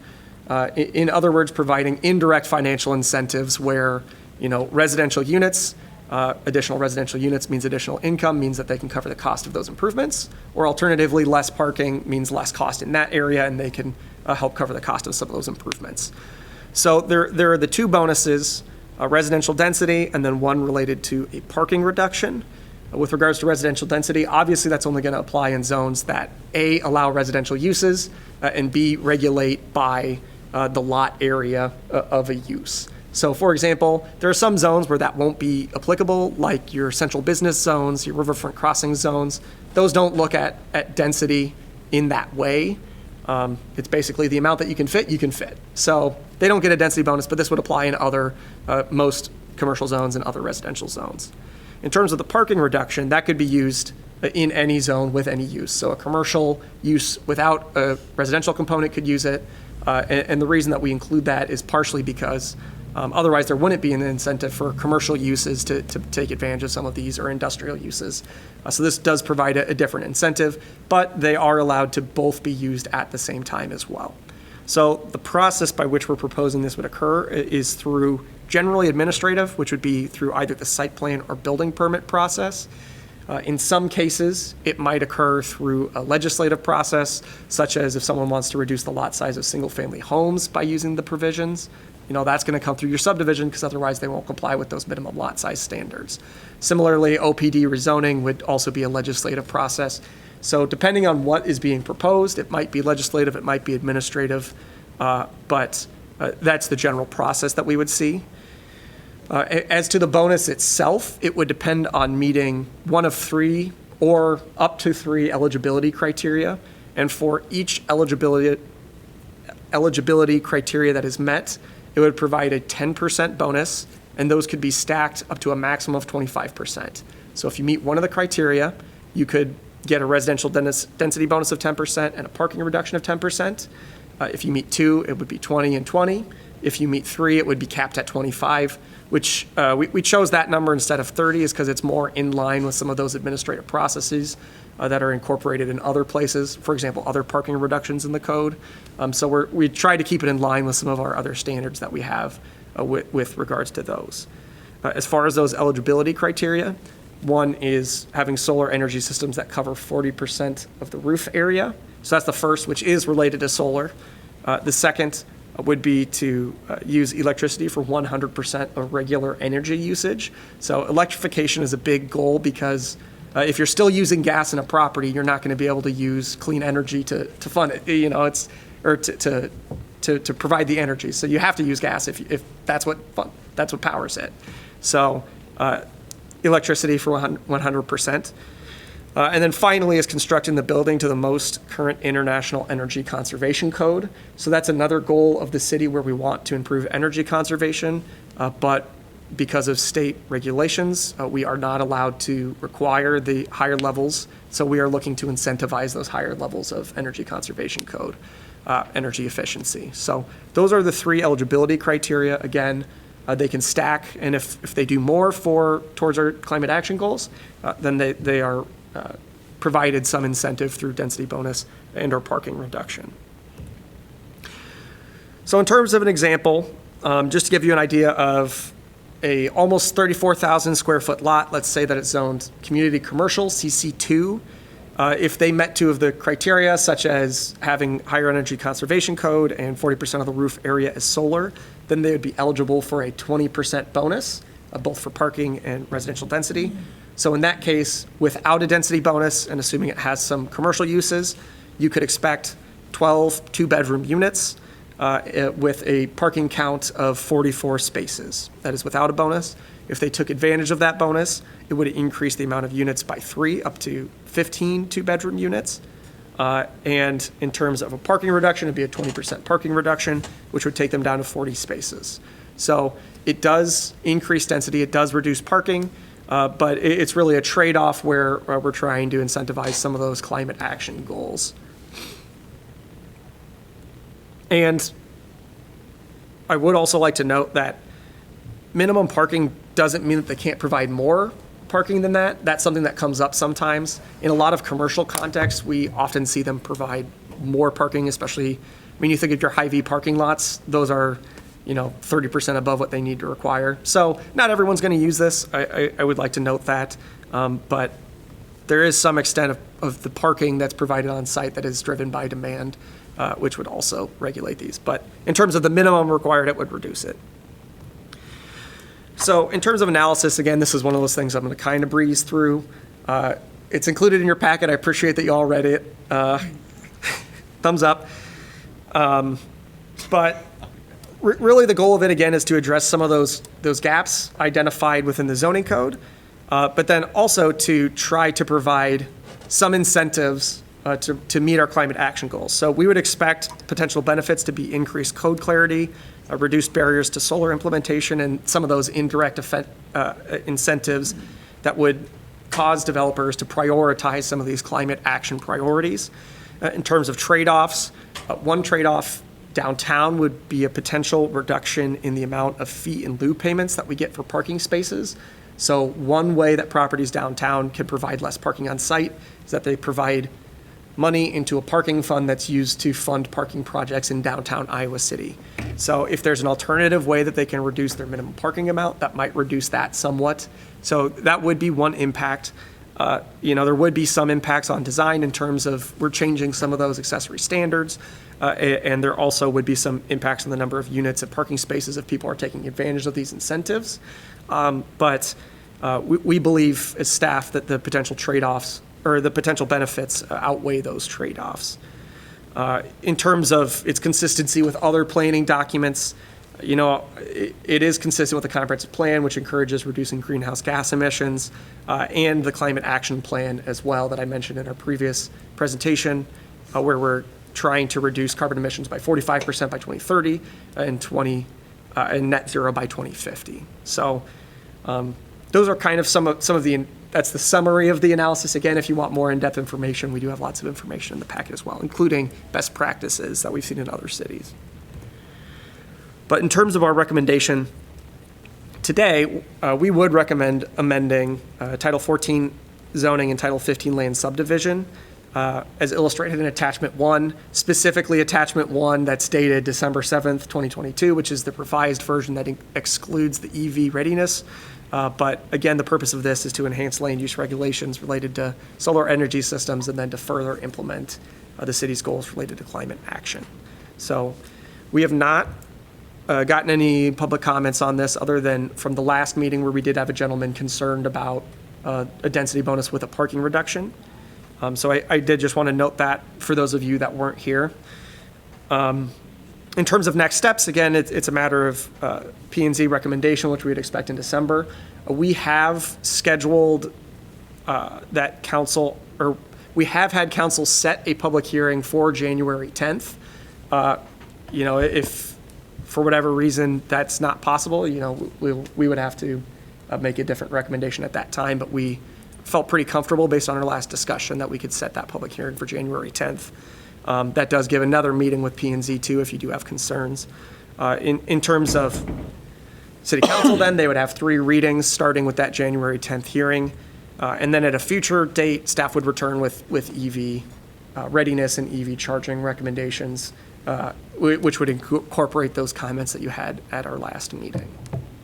So that's really my presentation. Do you have any questions for? Can you repeat that last part? I missed it. Yeah, I'm sorry. they already voted yes, so. Okay. Okay. I just have one quick question. In one of your slides, you were saying that you were mentioning the International Energy Efficiency Code, right? Yeah, Conservation Code. Okay, the Energy Conservation Code. So is that the only one that they will be able to use, or can they use LEED or the Living Building Challenge or something similar? So they're all different standards. As it's currently written, it would only be the International Energy Conservation Code. My understanding of that code is that that's kind of a baseline that a lot of these other codes are built off of. Oh, okay. So you could still be LEED certified and meet that energy conservation code. Okay. But I know that with LEED, you can get points for a number of different categories, which may or may not be related to energy efficiency. Right. So this would really be focused on those energy efficiency requirements. And the way that it is written is that it would be the most recently adopted by the International Code Council. So that means it wouldn't revert to the state's code that they have adopted.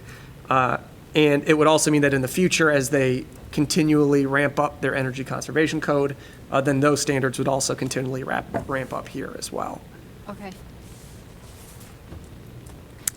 I like the incentive structure. And you mentioned best practices, and I think you mentioned it before. Have there been any places that have put this into use, and so you know whether it works or not, or? So the places that have regulatory incentives tend to be newer, so we don't have a lot of good information, or they're small towns. One of the tricky things with incentives is that you have to make sure the incentive offsets the cost of whatever you're incentivizing, right?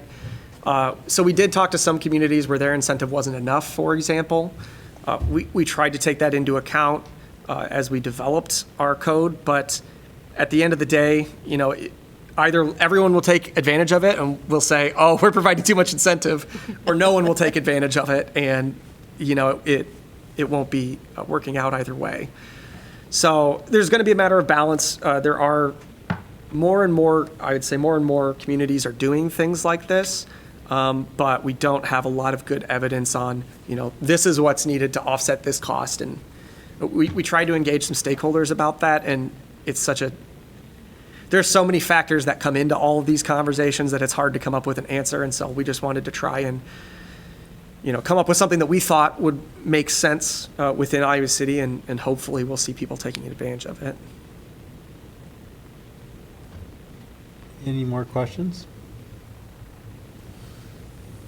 Seeing none, we'll go ahead and open the public hearing on this particular amendment item. Is there anybody who'd like to address the commission?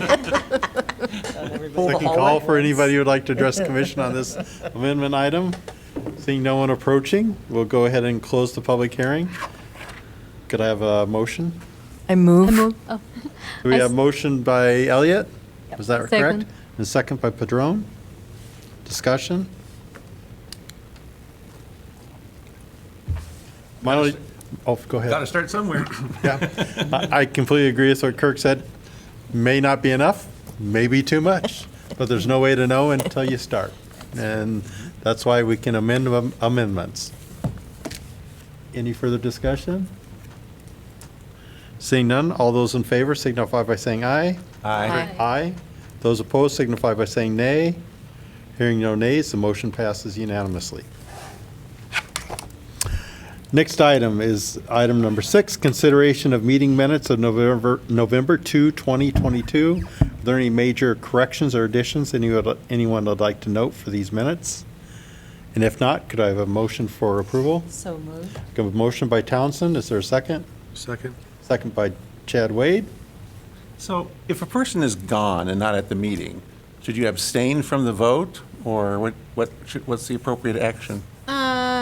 You said you read the meeting minutes, you listened to the presentation tonight. I think you're qualified to vote, but it's really Well, we may not agree with the qualified part, but certainly is eligible.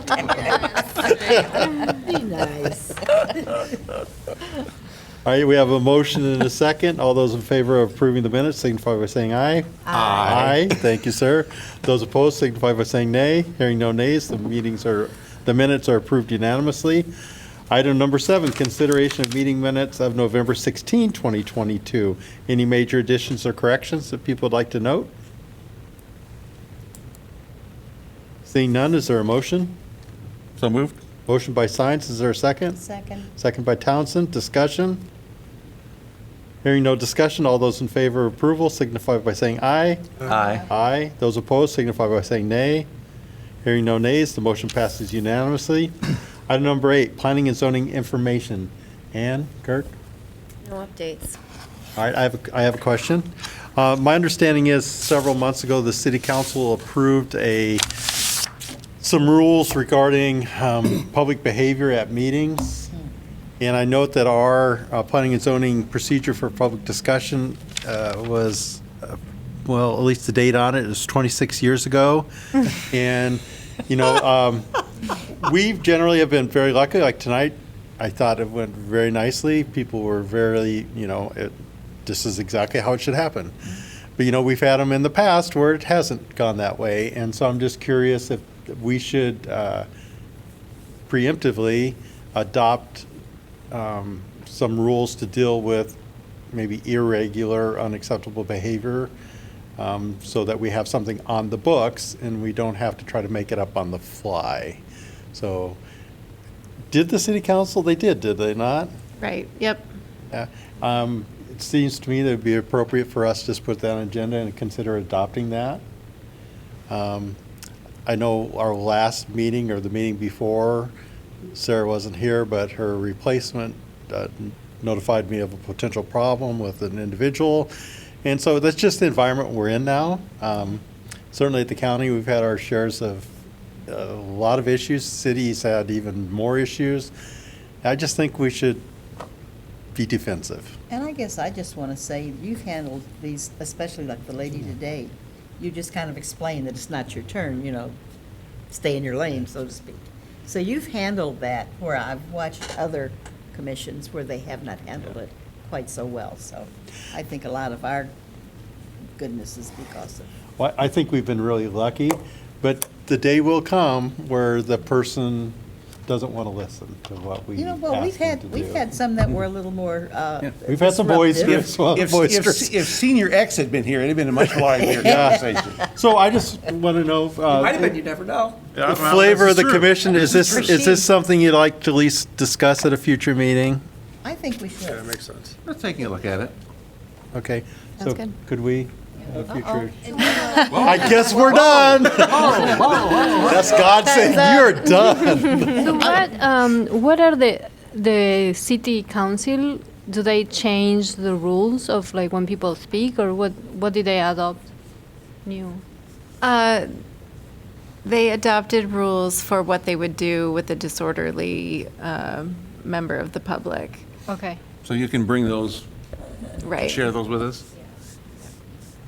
Hopefully we'll never have that, but better to be safe. And it's very important to me, rules prevent us from being discriminatory to people, because if there's somebody I personally don't care for, then it looks too much like it's personal. But if we have rules that we enforce uniformly across the board to everybody, then there is no discrimination. Everybody's treated exactly the same. I just think that's a wise way to Very go. wise. Absolutely.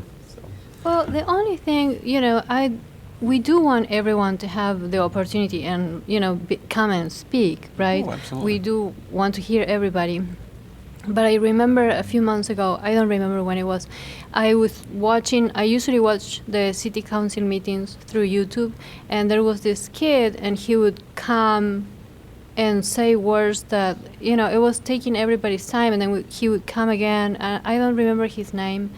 And I understand, he was very upset, but there are other ways to do it. I think at some point he wasn't even saying, was talking at about a that topic. He was just saying a word, right? Jermaine. Well, Yes. Yes. He was making me upset, and I was at home, and I I don't like. Yes, we should try to avoid things like that, and They're just and also to be respectful of absolutely everyone, including other public members, because that's respectful not just to us, but to other people too. It goes both ways. Yeah. And so it's just important to have rules that we all agree with, and then we apply them equally to everybody. Exactly. All right. Before we end it, I just wanted to call out the comment from the one gentleman in the audience commending our staff for their communication efforts, and I think we all can agree that we have a top-notch staff. I agree. We have a top-notch staff all the way around, and so I just wanted to follow up on that. With all of that information in their heads instead of on paper. Yeah. Right. I will absolutely, through my years here, when people make negative comments to staff, I think those comments are not reflective of the experience. I think they're more reflective of the speaker. Yeah. So, Yeah. And Anyway. it's nice to have them call it out. yes. The positives. Yes, it is. Item number 9, adjournment. Is there a motion for adjournment? I move. A motion by Patron? I thought we were going to be here all night. Second? The lights are still on. Second. Second by Chad. Wade? Solve that. Discussion? All those in favor, signify by saying aye. Aye. We're adjourned. Thank you very much.